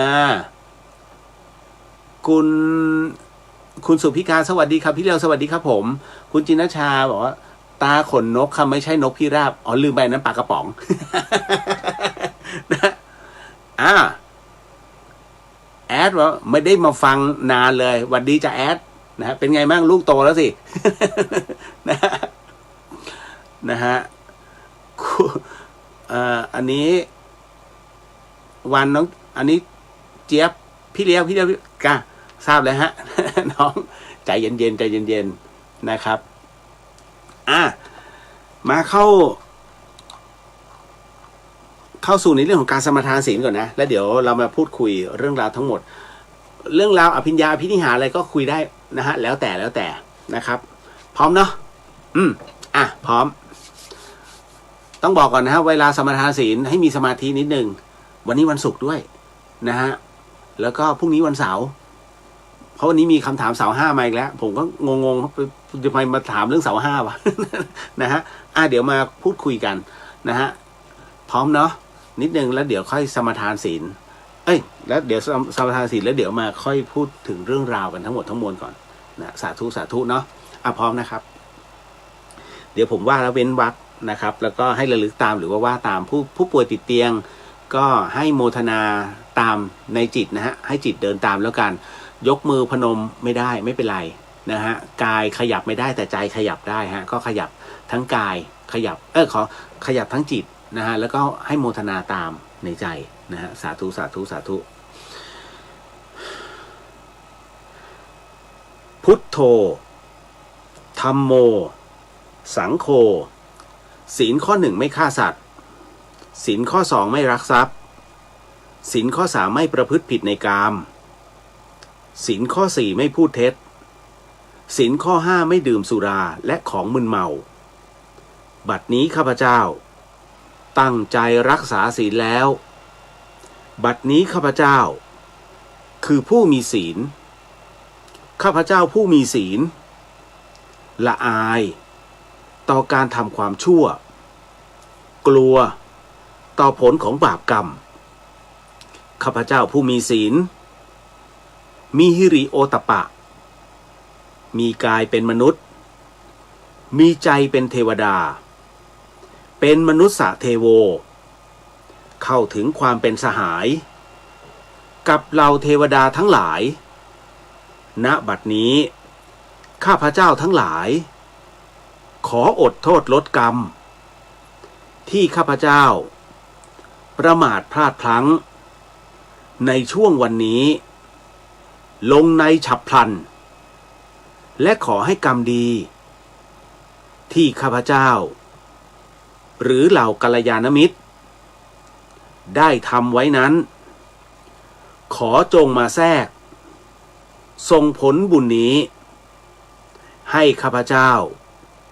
ได้มีความสุขและประสบผลสำเร็จตลอดไปเถิดสาธุสาธุสาธุนะฮะเอาละ เรียบร้อยแล้ว นะกำลังเพิ่มขึ้นนะครับคือถ้ามีสมาธิศีลก็จะครอบเราก็จะรักษาเรานะฮะเหมือนกันฮะทุกๆศาสนา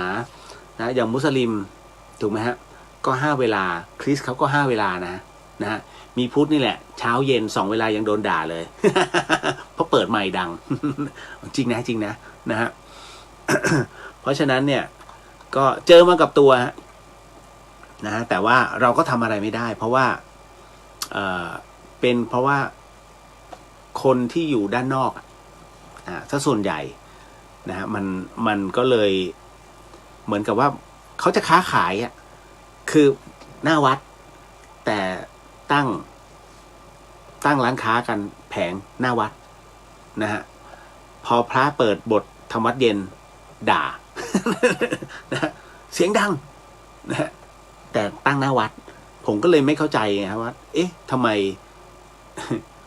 เข้าใจเลยผิดเปล่า นะแค่นั้นแหละ นั่นมันเป็นวจีกรรมแล้วก็เวียนว่ายตายเกิดแบบเนี้ย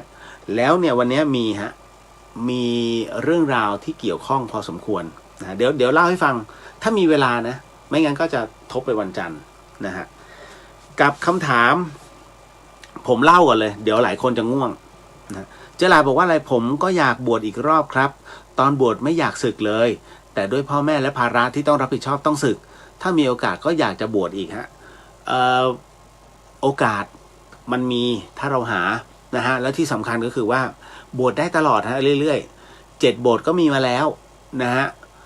11เท่าที่ผมเห็นนะ11ครั้งเนี่ยในการบวชมีมาแล้วฮะแล้วก็เป็นพระสุปฏิปันโนด้วยคือมันมีเหตุที่ท่านจะต้องสึกนะฮะดังนั้นมันจำเป็นก็เลยต้องปล่อยนะฮะเอาละ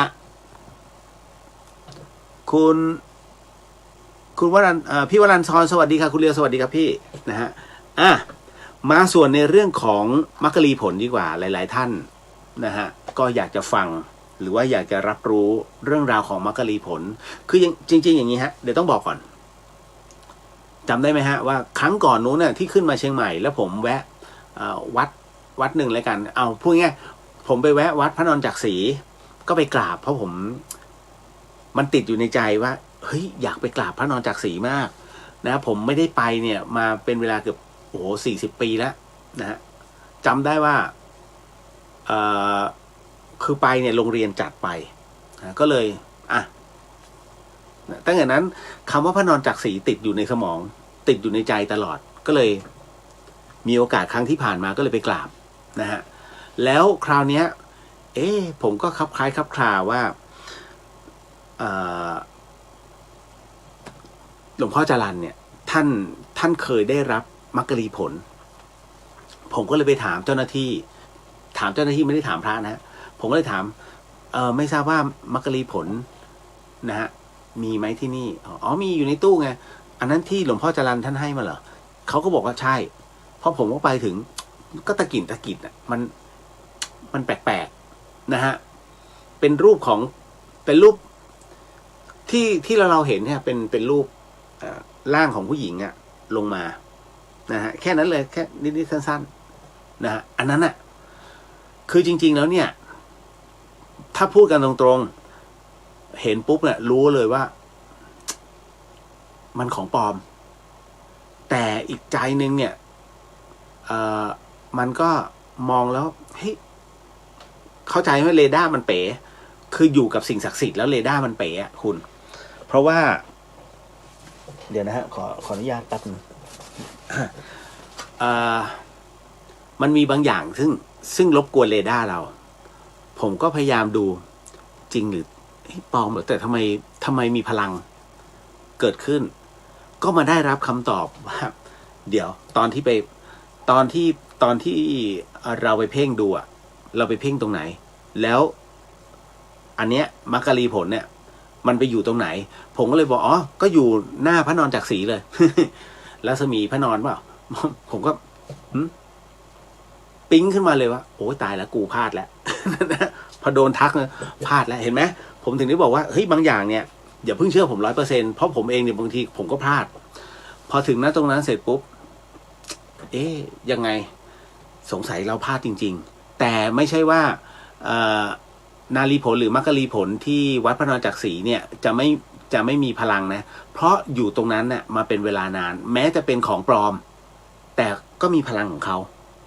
เป็นพลังแห่งการกราบไหว้พลังแห่งความศรัทธาไงฮะพอมีพลังศรัทธาเนี่ยคนไปศรัทธาเยอะๆเขาจะมีพลังโดยธรรมชาตินะของพวกนี้ก็เหมือนกับเจ้าแม่เจ้าพ่อตาม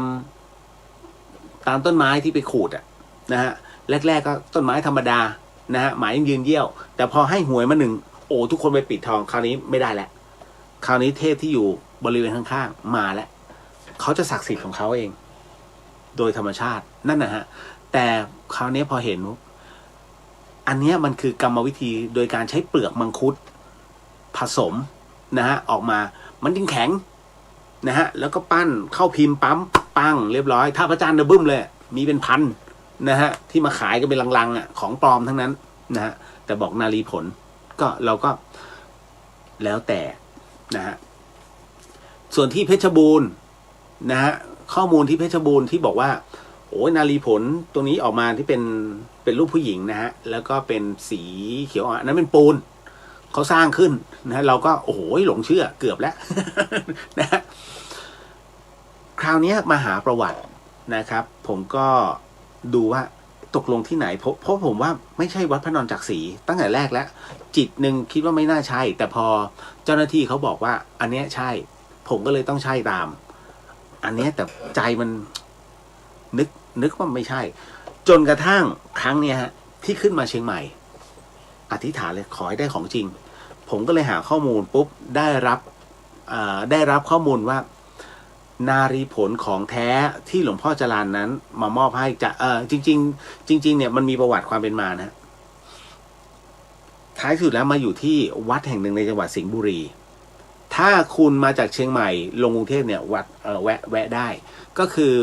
วัดพระปางมุนีนะฮะเข้าไปเลยที่นั่นนะครับอยู่ด้านหลังแต่จริงๆที่เราเข้าตั้งสายเอเชียเขาเรียกด้านหลังแต่ถ้าฝั่งเรียบคลองเขาเรียกด้านหน้าคือโบราณเนี่ยเขาจะเอาถนนหน้าคลองเป็นเขาเรียกด้านหน้านะฮะก็เข้าไปถึงเสร็จปุ๊บอึ้งเลยดีใจมากที่โพสต์ผมโพสต์แค่2 ภาพแต่ผมถ่ายมาเยอะนะไม่กล้าโพสต์เยอะเพราะว่าเดี๋ยวโดนดูดเพราะว่าผมจะต้องเอาไปเล่าใน YouTube ลงให้วัดด้วยนะฮะพอถึงตรงนั้นเสร็จปุ๊บเรามีความรู้สึกว่าเฮ้ยมาถึงแล้วนะฮะ ก็เลยได้ถ่ายรูปนะฮะแล้วก็ได้สำรวจพินิจพิเคราะห์แล้วพูดคุยเรื่องราวความเป็นมาของมรรคลีผลสองผลและการใช้คำว่า2 ผลเนี้ยนะฮะที่อยู่ที่วัดพระปางมุนีนะฮะ อยู่ที่จังหวัดสิงห์บุรีเนี่ยแรกเริ่มอายุของมักกะรีผลที่ท่านเห็นผมโพสต์ไว้นะฮะใน Facebook นะฮะอันนั้น100 กว่าปีแล้วนะสองผลเนี้ย100 กว่าปีแล้วนะฮะเหตุการณ์นี้ถ้าย้อนกลับไปเนี่ยก็ต้องบอกก่อนนะว่าอันนี้มาจากหลวงพ่อรูปหนึ่งนะฮะถ้าภาษาเหนือแปลว่าพระแต่จริงๆแล้วท่านชื่อว่าหลวงพ่อตุหลวงพ่อตุเนี่ยนะฮะท่านเป็นอดีตเจ้าอาวาสของชื่อว่าวัดกลางทุ่งตอนนั้นท่านอยู่ที่ลพบุรีฮะนะฮะหลวงพ่อตุเนี่ยอยู่ลพบุรีกับสิงห์บุรีมันติดกันไงนะฮะฝั่งเขตมันติดกันแล้วปรากฏว่ามันมีอยู่วันหนึ่งนะฮะอันนี้เป็นคำบอกเล่านะเป็นคำบอกเล่ามันมีอยู่วันหนึ่งปรากฏว่ามีผู้ชายคนหนึ่งนะฮะมาขอหลวงพ่อตู้เนี่ยนะฮะคือแต่งตัวคล้ายๆกับพราหมณ์หรือว่าพวกฤาษีนะฮะมาขออาศัยหลวงพ่อตู้1 คืนเพื่อที่จะนอนค้างนะที่วัดกลางทุ่งนี่แหละหลวงพ่อตู้ก็ด้วยความเมตตา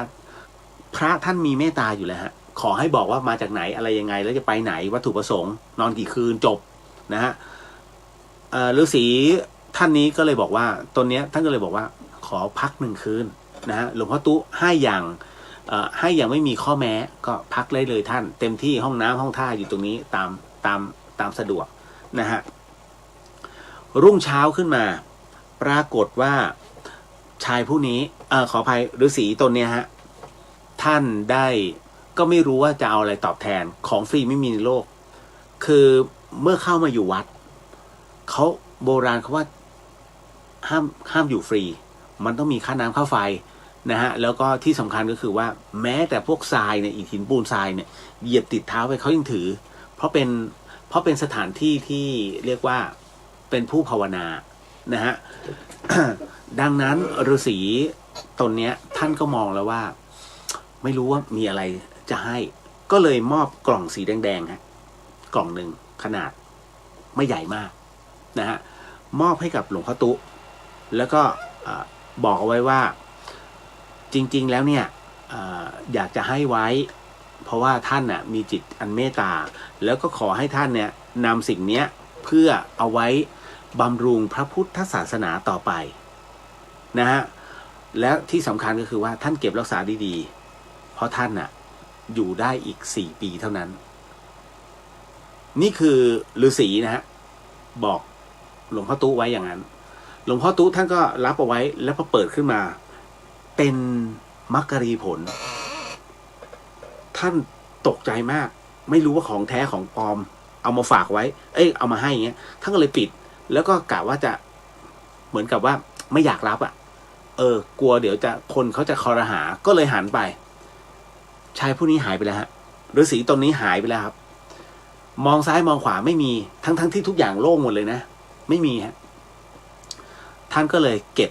รักษาเนี่ยฮะมักกะรีผล2 ผลนี้เอาไว้แล้วจากนั้น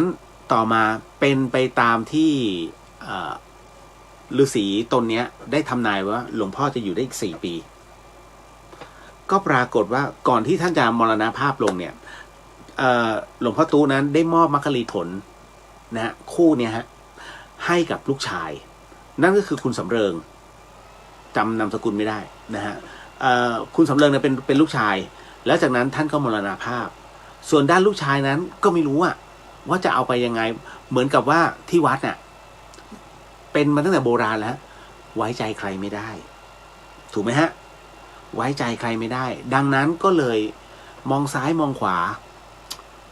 ถ้าเอาไว้กับตัวมันก็จะเป็นภัยอะไรหรือเปล่าคุณสำเริงเนี่ยซึ่งเป็นลูกชายหลวงพ่อตุก็มองแล้วว่าเราจะเอาไปให้ใครดีผู้ซึ่งมีบุญญาบารมีเพียงพอก็มองไปที่วัดอัมพวันนะฮะคุณสำเริงก็เลยนำเอามักกะรีผล2 ผลเนี้ยไปมอบให้กับหลวงพ่อจรัญฝากเอาไว้ก่อนบอกหลวงพ่อครับขอฝากมักกะรีผลเนี่ย2 ผลเนี้ยเอาไว้ก่อนนะฮะที่วัดอัมพวันหลวงพ่อท่านก็เปิดดูคือหลวงพ่อจรัญเนี่ยต้องบอกก่อนนะว่าท่าน ท่านเคยเห็นมาแล้วหลวงพ่อจรัญท่านเคยเห็นมัคคลีผลมาแล้วนะของจริงเลยนะฮะที่บนเขาสิคิริยานะที่เขาแห่งเนี้ยที่เขาสิคิริยาแห่งเนี้ยอยู่ที่ประเทศศรีลังกาซึ่งหลวงพ่อเคยเห็นมาแล้วเห็นมานานมากแล้วจากนั้นในสำเริงนั้นก็มาขอคืนฮะขอคืนและนำไปมอบให้ที่วัดพระปางมุนีเนี่ยเป็นผู้ดูแลต่อไปจนถึงปัจจุบันนี้นั่นแหละครับคือความเชื่อในตรงนี้ฮะของมัคคลีผลเนี่ยอันนี้หลวงพ่อจรัญท่านยอมรับเลยนะว่าใช่เป็นของจริงความเชื่อตรงนี้ต้องบอกก่อนว่ามัคคลีผลเป็นผลไม้จากป่าหิมพานต์ซึ่งถ้าคุณดูดีๆสองผลนี้จะมีผลหนึ่งที่ชำรุดลงสองผลนี้ที่ชำรุดลงเพราะว่าเมื่อปีพุทธศักราช 2507 ถ้าผมจำไม่ผิดนะฮะมีนักพุทธศาสตร์เขาสงสัยจริงป่าววะของแท้ป่ะเหมือนเราเราก็ตั้งข้อสงสัยไว้ก่อนก็เลยขอหยิบขอหยิบตรงเนี้ยเอาไปพิสูจน์ฮะเอาไม่ใช่ไม่07ไม่ใช่07 2539สงสัยวิวัฒนาการมันมาแล้วไงเพราะฉะนั้นเมื่อปี 2539 จึงมีผู้สงสัยฮะแล้วก็เลยเอาไปวิเคราะห์เข้าเครื่องเอ็กซเรย์ก็ไม่พบกระดูกถ้าสังเกตดีๆนะฮะจะมีที่นิ้วเป็นนิ้วจริงๆนะฮะแล้วก็คือไม่พบกระดูกแต่มีเส้นขนของบริเวณตรงหน้าผากของมัคคลีผลเนี่ยมันงอกยาวขึ้นนะฮะแล้วก็ได้วิเคราะห์จากนักพฤกษศาสตร์นักผู้เชี่ยวชาญทั้งหมดทั้งด้านพืชด้วยสรุปแล้วหาข้อสรุปของความชัดเจนแล้วนะฮะมันหาพืชบนโลกใบนี้ที่เป็นแบบเนี้ยไม่มีฮะเพราะฉะนั้นนี่คือเป็นมัคคลีผลแล้วตามหลักของความเชื่อเนี่ยนะฮะก็เลยต้องบอกว่าหลังจากนั้นเนี่ยในส่วนตรงนี้ของในป่าหิมพานต์ต้องบอกว่าถ้าเราต้องการจะรู้ว่าไอ้ป่าหิมพานต์เนี่ยมันอยู่ตรงไหนนะฮะคือคุณต้องเข้าใจก่อนว่าเขาพระสุเมนอยู่ตรงไหนทุกอย่างมันอยู่ในวรรณคดีถูกไหมฮะที่เรารับรู้แต่ในผมใช้อ้างอิงโดยหลักของตามหลักของ31ภพภูมินะฮะหรือว่าในส่วนของไตรภูมินะฮะในหลักของหนังสือไตรภูมิที่ว่าไว้ฉบับของพญาฤทัยนะฮะเขียนเอาไว้ฮะว่า เขาพระสุเมนเนี่ยซึ่งเป็นที่ตั้งของป่าหิมพานต์โดยมีสัตว์หิมพานต์มากมายเลยนะฮะอาศัยอยู่เนี่ยเอาแค่เชิงเขาก่อนนะตีนเขาเนี่ยอยู่สวรรค์ชั้นจาตุมมหาชิกาหรือสวรรค์ชั้นจาตุมนะฮะแล้วยอดอะไรอยู่ตรงไหนนะฮะเขาพระสุเมนเนี่ยเมื่อโคนเนี่ยอยู่ตรงจาตุมยอดจะไปอยู่ทางขึ้นของดาวดึงส์นั่นคือสวรรค์ชั้นที่2นั่นคือยอดเลยเพราะฉะนั้นในส่วนของป่าหิมพานต์นั้นว่ากันว่าอยู่แค่โคนฮะเพราะตรงนั้นจะมีสระเขาเรียกว่าสระอโนดาตจริงๆมันมีทั้งหมด4สระด้วยกันนะคุณผู้ฟังในเรื่องราวของอะไรล่ะจะบอกว่ามันเ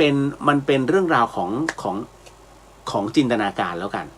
บางคนจะเป็นเข้าใจแบบนั้นแต่ว่าผมขอพูดในตามหลักของไตรภูมิก่อนแล้วกันคือสระเนี่ยมันมีทั้งหมดด้วยกัน7สระนะซึ่งมันจะมีอโนดาตนะกันน้ำมุนทะนะมี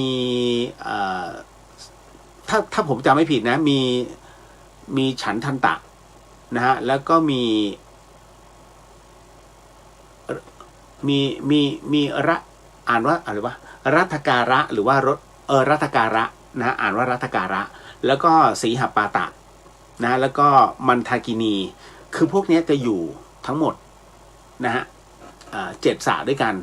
อยู่ในบริเวณเชิงเขาพระสุเมนนั้นนะในช่วงของจาตุมมหาชิกาแล้วที่สระนั้นน่ะมันก็จะประกอบไปด้วยสัตว์ต่างๆมากมาย หนึ่งในนั้นที่เราคุ้นเคยคือนาคครุฑนาคก็จะเป็นหนึ่งในสัตว์หิมพานต์แม้กระทั่งพวกช้างเนี่ยอะไรต่างๆนะก็อยู่ในนั้นหมดนะฮะก็เรียกได้ว่าทั้งหมดทั้งมวลน่ะที่เรารับรู้หรือว่าสามารถรู้ได้เนี่ยนะฮะมันเป็นส่วนประกอบตรงนั้นมันเป็นสัตว์ที่เรียกว่ามันจะเป็นสัตว์ที่แปลกๆมีเยอะมากมายฮะไม่ว่าจะเป็นเขาจะแบ่งเป็นตระกูลนะเป็นตระกูลเหมือนตระกูลประเภทนกบ้างสิงบ้างสิงผสมบ้างมีม้ามีปลามีช้างมีกิเลนมีเยอะไปหมดฮะมันผสมผสานกันไปหมดนั่นก็คือสิ่งที่อยู่ในป่าหิมพานต์มันเป็นหลักความเชื่อแต่ไม้ชนิดหนึ่งซึ่งต้องบอกว่ามีส่วนสำคัญที่เรารับรู้ก็คือในส่วนของนารีผลหรือมัคคลีผลชนิดเดียวกันซึ่งตรงเนี้ยเมื่อหลุดจากขั้วมาแล้วจะมีอายุแค่7 วันแล้วก็จะเหี่ยวเฉาลงไปนั่นคือมัคคลีผลนะครับตามคำบอกกล่าวจริงๆแล้วเรื่องราวตรงเนี้ยมันก็มีผู้ที่หลุดไปเนี่ยมีจำนวนน้อยเดี๋ยวอันนี้โม้ให้ฟังนะ โม้ให้ฟังนะว่าหลุดน้อยบางอย่างก็พูดลำบากอย่างเช่นผมยกตัวอย่างเช่นเรื่องของพญานาคเรื่องนาควังนาคินเคยได้ยินคำนี้อยู่แล้วใช่ไหมบางคนก็จะบอกถึงในเรื่องของที่บึงโขงหลงนี่นู่นนั่นแต่ผมรับรู้บางอย่างแล้วกันอย่างเช่นหลวงปู่คำคณิงจุลมณีเนี่ยอันนั้นครูบาอาจารย์ยืนยันเลยว่าหลวงปู่เนี่ยเคยลงไปที่เมืองบาดาลหลวงปู่คำคณิงเป็นพระฤาษีนะฮะที่มาจากฝั่งลาวแล้วก็ข้ามาบำเพ็ญจนถึงฝั่งไทยอยู่สังขารท่านยังอยู่ในปัจจุบันนี้นะที่ไม่แน่ใจนะฮะว่าน้ำยืนหรือว่าโขงเจียมนะฮะที่อุบลราชธานีนะครับไปกราบท่านชื่อวัดไปกราบสังขารท่านซะนะที่ชื่อวัดคูหาสวรรค์วัดถ้ำคูหาสวรรค์นะฮะอีกรูปหนึ่งที่พูดถึงอยู่เรื่อยๆก็จะเป็นหลวงปู่เทศรังสีนะพูดถึงในเรื่องพญานาคนะหลวงปู่ฟั่นนะครับโอ้เยอะแยะครูบาอาจารย์แม้กระทั่งพระอาจารย์เปลี่ยนเชียงใหม่ของเราก็มีไม่พอที่เขากะโหลกก็มีพูดถึงในเรื่องของพญานาคมีทั่วไปฮะในเขตแคว้นดินแดนสุวรรณภูมิเรื่องของพญานาคไม่มีใครปฏิเสธเป็นเรื่องที่แปลกเพราะครูบาอาจารย์ไม่มีเหตุผลนะฮะในเรื่องของการจะมาหลอกมุสาท่านเป็นพระสุปฏิปันโนผมว่าเป็นเรื่องไร้สาระมากโอ้ยไปฟังท่านโม้อย่าคนที่พูดคำว่าโม้ศีล 5ถึงหรือเปล่าแต่ท่านพิสูจน์แล้วว่ากระดูกท่านเป็นพระธาตุเนี่ยแต่ละรูปที่พูดถึงพญานาคเนี่ยเทียบกันไม่ได้ฮะนะถ้าพูดถึงท่านระหว่างพระเหลืองกับคนหนึ่งซึ่งบอกว่าตนคือผู้วิเศษแล้วบอกว่าเฮ้ยมันไม่มีจริงหรอกผมไม่เชื่อผมเชื่อพระเหลืองนะฮะซึ่งเราก็ต้องรู้อยู่แล้วว่าท่านต้องมี Data เพียงพอนั่นแหละฮะเพราะฉะนั้นในเรื่องราวของความเป็นมาเป็นไปของมัคคลีผลหรือว่าสัตว์ในป่าหิมพานต์เนี่ยถามว่ามีจริงมากน้อยแค่ไหนผมเชื่อมั่นว่า2 ผลเนี่ยที่ผมไปถ่ายรูปมาที่วัดพระปางมุนีเนี่ยมันเป็นเครื่องยืนยันว่ามีจริงแต่เราไม่สามารถสัมผัสได้หรือว่าเข้าไปได้มันต้องมีผู้นำออกมาแล้วใครล่ะคือผู้นำออกมาก็ต้องเป็นผู้ที่มีการปฏิบัตินะฮะแล้วสามารถรับเอาสิ่งนั้นกลับมาได้ผมก็เชื่อมั่นในความคิดส่วนตัวนะผมว่านารีผลหรือว่ามัคคลีผล2 ผลเนี้ยถูกมอบหมายคือถูกมอบหมายว่าขอได้ไหมเอามาโลกมนุษย์เพื่อที่จะให้มนุษย์ได้รับรู้อันนี้จินตนาการเล่นๆอย่าเชื่อนะฮะฟังหูไว้หูสนุกนะครับเพราะฉะนั้นเมื่อมนุษย์ได้พบเห็นก็อาจจะมีความเชื่อเกิดขึ้นมาบ้างในเรื่องของการกระทำความดีเพราะคนที่จะเข้าป่าหิมพานต์ได้1ต้องเป็นผู้ที่มีบุญญาธิการพวกอวิชชาหมดสิทธิ์นะครับมันมีเส้นบางๆที่ขั้นเอาไว้อันที่2ก็คือว่าสามารถขึ้นไปที่แดนสวรรค์ได้จาตุมหาราชิกานั่นคือถ้าคุณขึ้นถึงสวรรค์ชั้นจาตุมคือสวรรค์ชั้นแรกทำบุญเยอะๆเวลาขึ้นไปขอท่านเที่ยวขอไปเขาพระสุเมนหน่อยนะก็จะได้เที่ยวตามสระต่างๆก็จะได้เห็นสัตว์พวกนี้อันนี้จินตนาการผม อย่าผสมลงไป อย่าเชื่อ100%แต่ให้รู้ว่าได้ไปสัมผัสมาแล้วฮะที่วัดพระปรางมุนีประวัติบางส่วนนั้นเป็นเรื่องราวที่คือผมก็ไม่ได้ถามชื่อท่านนะแต่ว่าด้วยสัญชาตญาณนักข่าวด้วย ท่านก็เลยเล่าให้ฟังนิดหนึ่งเนี่ยของหลวงพ่อตู้นะมันหลายร้อยปีแล้วแต่ว่าตอนนั้นเราเองก็ไม่รู้หรอกอันนี้เขาเล่าต่อๆกันมาใช้คำว่าเล่าต่อๆกันมาจึงต้องใช้หลักกาลามสูตรผมก็เลยต้องบอกท่านตามที่ผมรับรู้มานะฮะถ้ามีโอกาสไปลองไปแวะดูนะครับที่วัดปรางมุนีอยู่ด้านหลังเลยนะฮะอาคาร2 ชั้นแล้วท่านเก็บเอาไว้อย่างดีในตู้กระจกอย่างดีเลยฮะนะครับแล้วด้านหลังก็เพ้นในเรื่องของป่าหิมพานต์เอาไว้นะก็โมทนาสาธุกับท่านด้วยที่ตรงนั้นแล้วตั้งแต่นั้นเป็นต้นมาเนี่ยวัดท่านก็เจริญรุ่งเรืองตามคำทำนายของฤาษีนะฮะว่าเอาไว้ทำนุบำรุงพระพุทธศาสนานั่นแหละครับวัดนี้ท่านก็มีแม่ชีด้วยบำเพ็ญภาวนากันดีเลยครับโมทนาสาธุจบลงไปเก็ตนะไม่ติดค้างกันแล้วนะฮะเรื่องมรรครีผลดีใจนะฮะต่อมาคุณนพสวัสดีครับคุณเรียวสวัสดีครับนะฮะเดี๋ยวนะครับตึ๊ดต่อมาเดี๋ยวนะครับมีใครทับผมอีกนะคุณนายนาปัจจุบันยังมีมรรครีผลเป็นไหมต้นสดหรือว่ามีแต่ในป่าหิมพานต์โอ้ถ้ามีก็คือฮาไปแล้ว นะฮะไม่ได้มีขนาดนั้นครับนะฮะอันนี้2 ผลนี้ก็คือสืบต่อกันมาเป็น100 ปีแล้วเพราะว่าเขาเอาไปพิสูจน์แล้วว่าเป็นไม้จริงๆเป็นไม้จริงๆนะฮะเป็นลูกไม้ผมว่ายังตกใจอันนี้ของแท้อันนี้รับประกัน100%ของแท้ฮะแต่ไอ้อันที่ผมไปถ่ายมาไม่ใช่อันนั้นเปลือกมังคุดเอามาฝานแล้วมาโปะ นะเอาผสมอะไรนะที่ให้มันแข็งนะแล้วอัดอีกทีหนึ่งนั่นแหละฮะอย่าไปโดนเขาหลอกนะที่มีขายนะโดนเขาหลอกหมดนะที่สองผลเนี้ยของแท้นะครับต่อมาถามว่าการถวายพระสังฆทานนั้นต้องถวายกี่กระป๋อง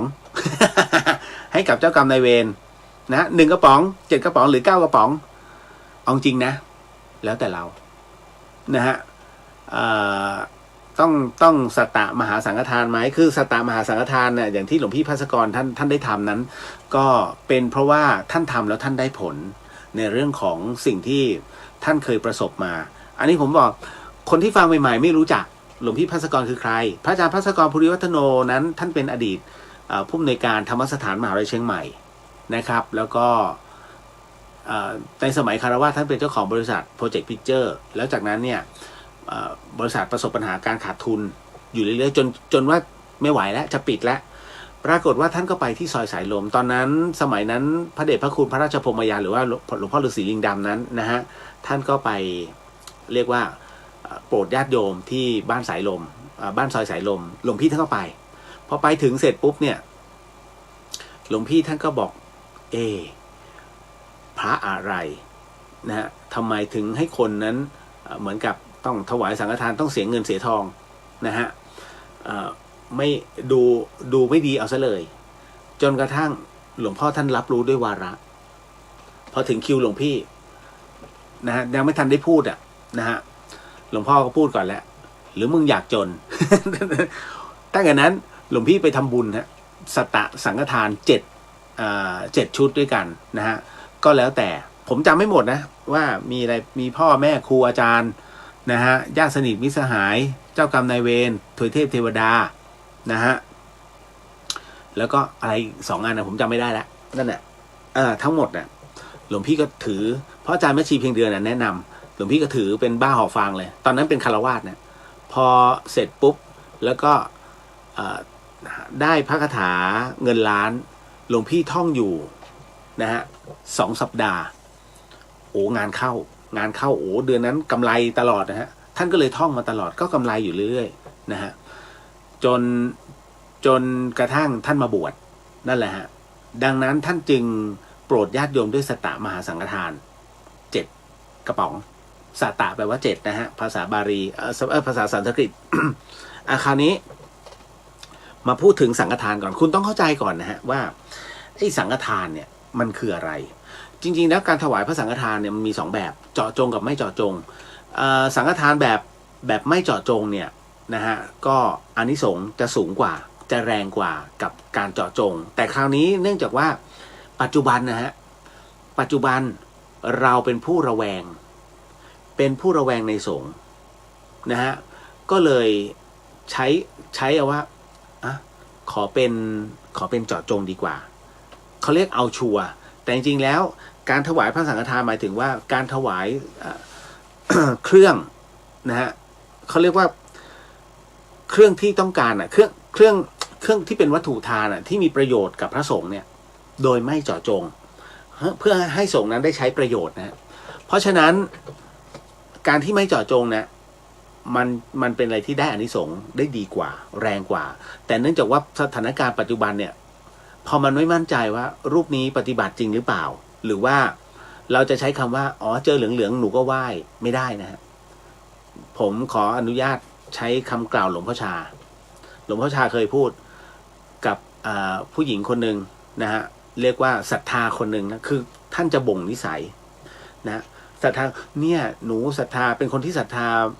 พระพุทธศาสนามากนะเจอเหลืองๆหนูไหว้หมดเลยค่ะตอนนั้นพอพูดคำนี้ไปหลวงพ่อชาบอกแล้วถ้าเอาผ้าเหลืองไปคล้องหมาโยมจะไหว้ไหมเงียบนะฮะหลวงพ่อชาจริงท่านกำลังบ่งนิสัยผู้หญิงคนนี้ให้เห็นว่า1ให้คิดก่อนพูด2นะฮะให้รู้ว่ามีศรัทธาจริงๆนะฮะมั่นใจจริงๆค่อยทำบุญไม่ใช่อยากจะทำอะไรเรื่อยเปื่อยก็อยากจะทำเพราะไปเจอโมฆะบุรุษเข้าไปก็นะได้บุญจริงแต่ทำบุญกับโมฆะบุรุษมันไม่ได้เท่าไหร่นะครับก็เลยเป็นที่มาที่ไปว่าต้องเลือกนาบุญเพราะฉะนั้นจึงเกิดการเจาะจงเกิดขึ้นทันทีแต่จริงๆแล้วนะด้วยอานิสงส์ตรงนี้ถ้าเจออย่างสมมติพระจาริกพระธรรมจาริกคุณทำเลยไม่เจาะจงเอารูป2แล้วกันปุ๊บอันเนี้ยคือไม่ได้เจาะจงสังฆทานคือการไม่เจาะจงในการทำฮะแต่พอเราเจาะจงอย่างผมเนี่ยเจาะจงไปแล้วนะฮะเพราะว่าหลายรูปถูกลงมาธรรมสถานหมดไงแต่บังเอิญว่ารูปเด่นๆท่านไม่รับ นะผมต้องไปหาท่านเองก็เลยเจาะจงไปและอย่างหนึ่งท่านเป็นพระที่มีศิษย์อาจารย์เดียวกันนะครับก็คือยังไม่บอกแล้วกันนะ2 รูปนะครับเดี๋ยวไว้วันจันทร์ค่อยบอกนะฮะแต่เป็นพระปฏิบัติทั้ง2 รูปนะผมถึงที่บอกว่าวัดสายหินเขาจะแบ่งพระอีเวนต์ชุดหนึ่งพระปฏิบัติอีกชุดหนึ่งพระปฏิบัติไม่ยุ่งกับใครนะผมก็ได้รับความเมตตาจากพระปฏิบัตินะพอถึงตรงนี้นะครับคือเรื่องของสังฆทานเนี่ยต้องบอกว่ามันเป็นวัตถุทานที่เราจะต้องนำถวายหากมันไม่จำเป็นต้องครบนะอย่างเช่นที่เขาบอกไว้ในพระวินัยมันมี10 อย่างภัตตาหารแน่นอนนะข้าวหวานได้หมดนะครับอย่างที่2เนี่ยน้ำต้องมีสังฆทานเห็นไหมไม่ใช่ใส่บาตรนะฮะใส่บาตร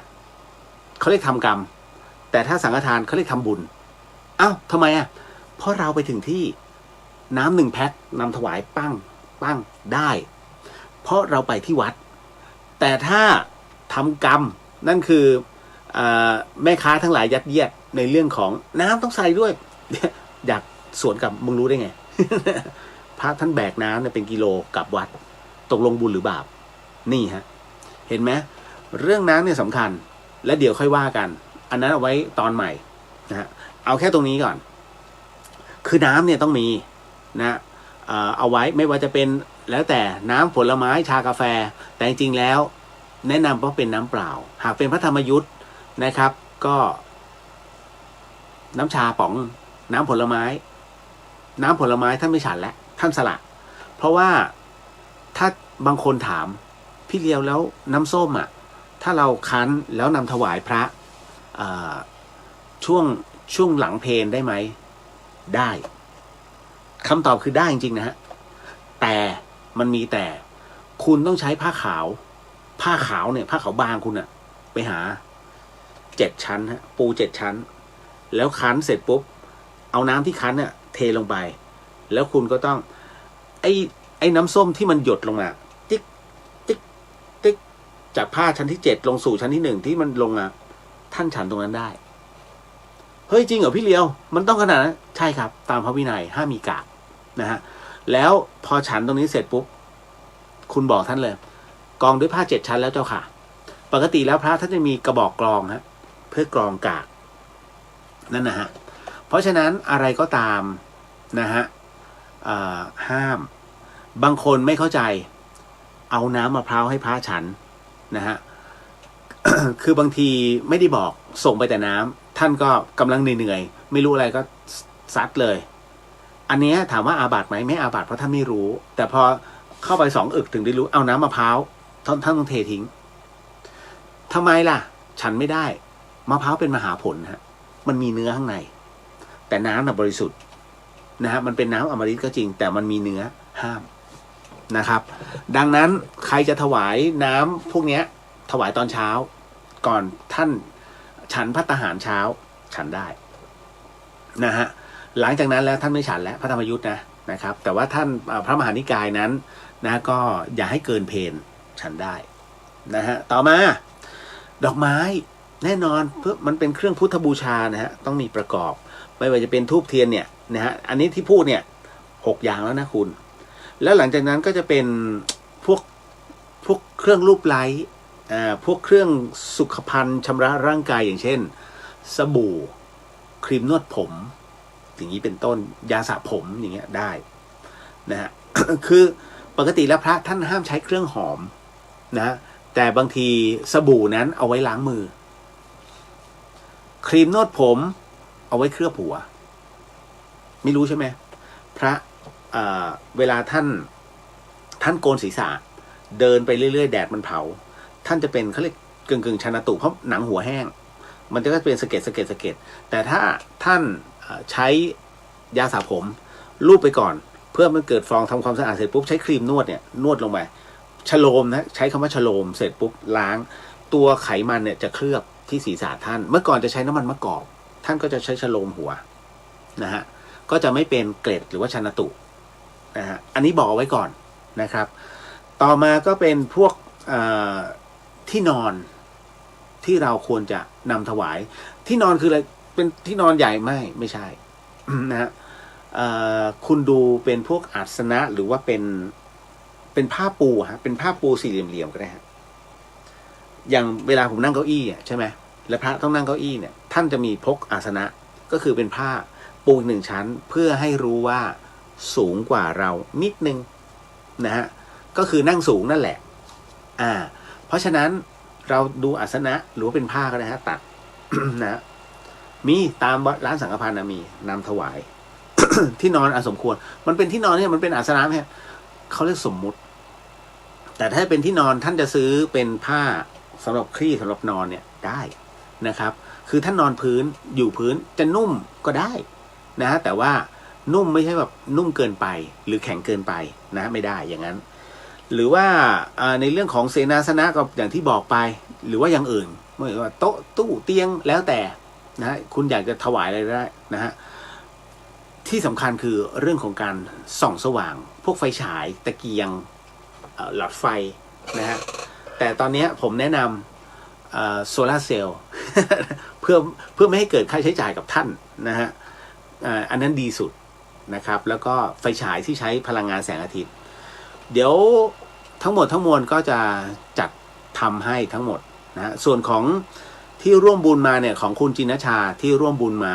นะฮะแล้วก็ให้ผมเป็นผู้ร่วมถวายให้เนี่ยคุณจินชาบอกว่าอยากถวายใบมีดกับน้ำผึ้งถวายท่านแต่ท่านจะสละออกเพราะน้ำผึ้งจะอยู่ได้7 วันอะไรที่เป็นน้ำตาลอยู่ได้แค่7 วันส่วนใหญ่แล้วจะให้กับลูกศิษย์เอาไว้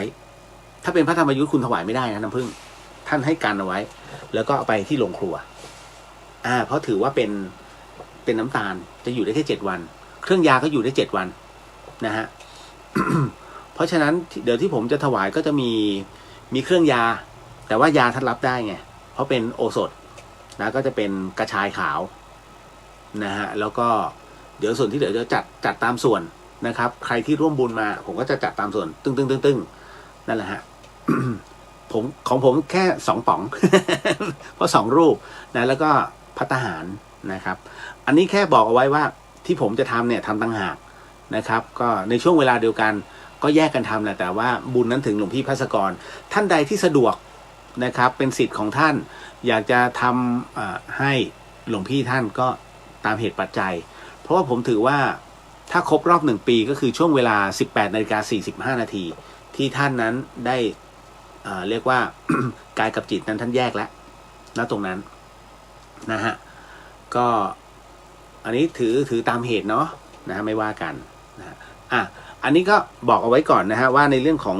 สังฆทานนะฮะนี่นู่นนั่นประมาณไหนอะไรยังไงต่อมารีบตอบเพราะว่ามันจะมีอีกหลายหัวข้อเลยฮะที่หลายๆคนถามอย่างเช่นอันเนี้ยหนัก กรณีของการถูกใส่ร้ายโอ้โหคุณเอ้ยเรื่องของการใส่ร้ายคนนี่นะถ้าไม่พอดีผมต้องบันทึกเอาไว้ นิดหนึ่งครับว่าอันไหนพูดไปแล้วอันไหนนะคุณที่ในส่วนของการใส่ร้ายป้ายสีการติฉินนินทาผมบอกแล้วว่าตราบใดที่คุณยังห้ามพระอาทิตย์นะฮะไม่ให้ขึ้นทางทิศตะวันออกได้ตราบนั้นคุณจะห้ามประเภทที่มีวจีกรรมติฉินนินทาด่าว่าด่าทอนะฮะ ใส่ร้ายป้ายสีพูดจาดูถูกดูแคร์รับหลังคุณห้ามเขาไม่ได้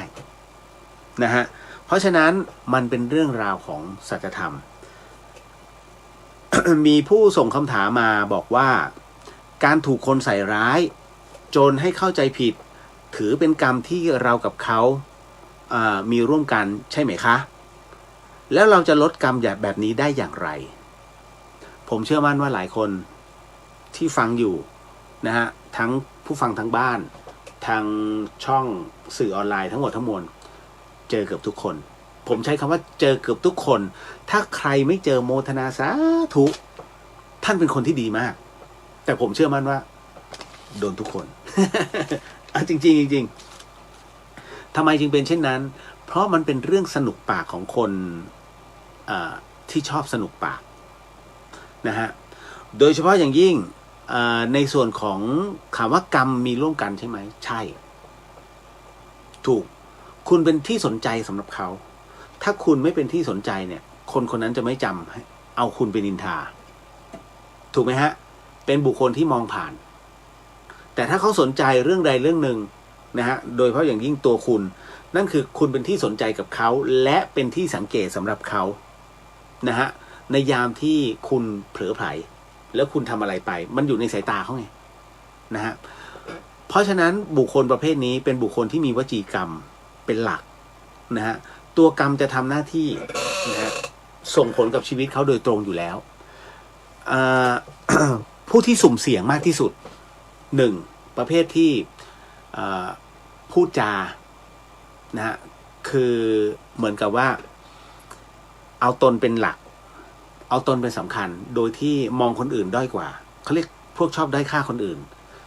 2เป็นประเภทพวกค้าขายพ่อค้าแม่ค้าทั้งหลายเนี่ยตัวดีตัวที่หมิ่นเหม่ในเรื่องของวจีกรรมอย่างรุนแรงคุณจะสังเกตไหมเขาจะนินทาใครเฮ้ยดูร้านนั้นดิทำไมมันขายดีวะทำไมร้านเราเนี่ยมันขายไม่ดีวะมันแย่งคนเราไปหมดมันต้องมีอะไรแน่เลยดูอู้ตายแล้วมันขายนมมันโชว์นู่นโชว์นี่นะฮะเห็นไหมเริ่มแล้วแต่จริงๆมันไม่ใช่มันอาจจะไม่ใช่รสชาติของเขาเนี่ยหนูก็ว่างั้นเนี่ยหนูไปกินเนี่ยมันก็เดิมๆก็เหมือนของเราจริงเหรอ นะฮะเห็นไหมฮะมันก็จะเริ่ม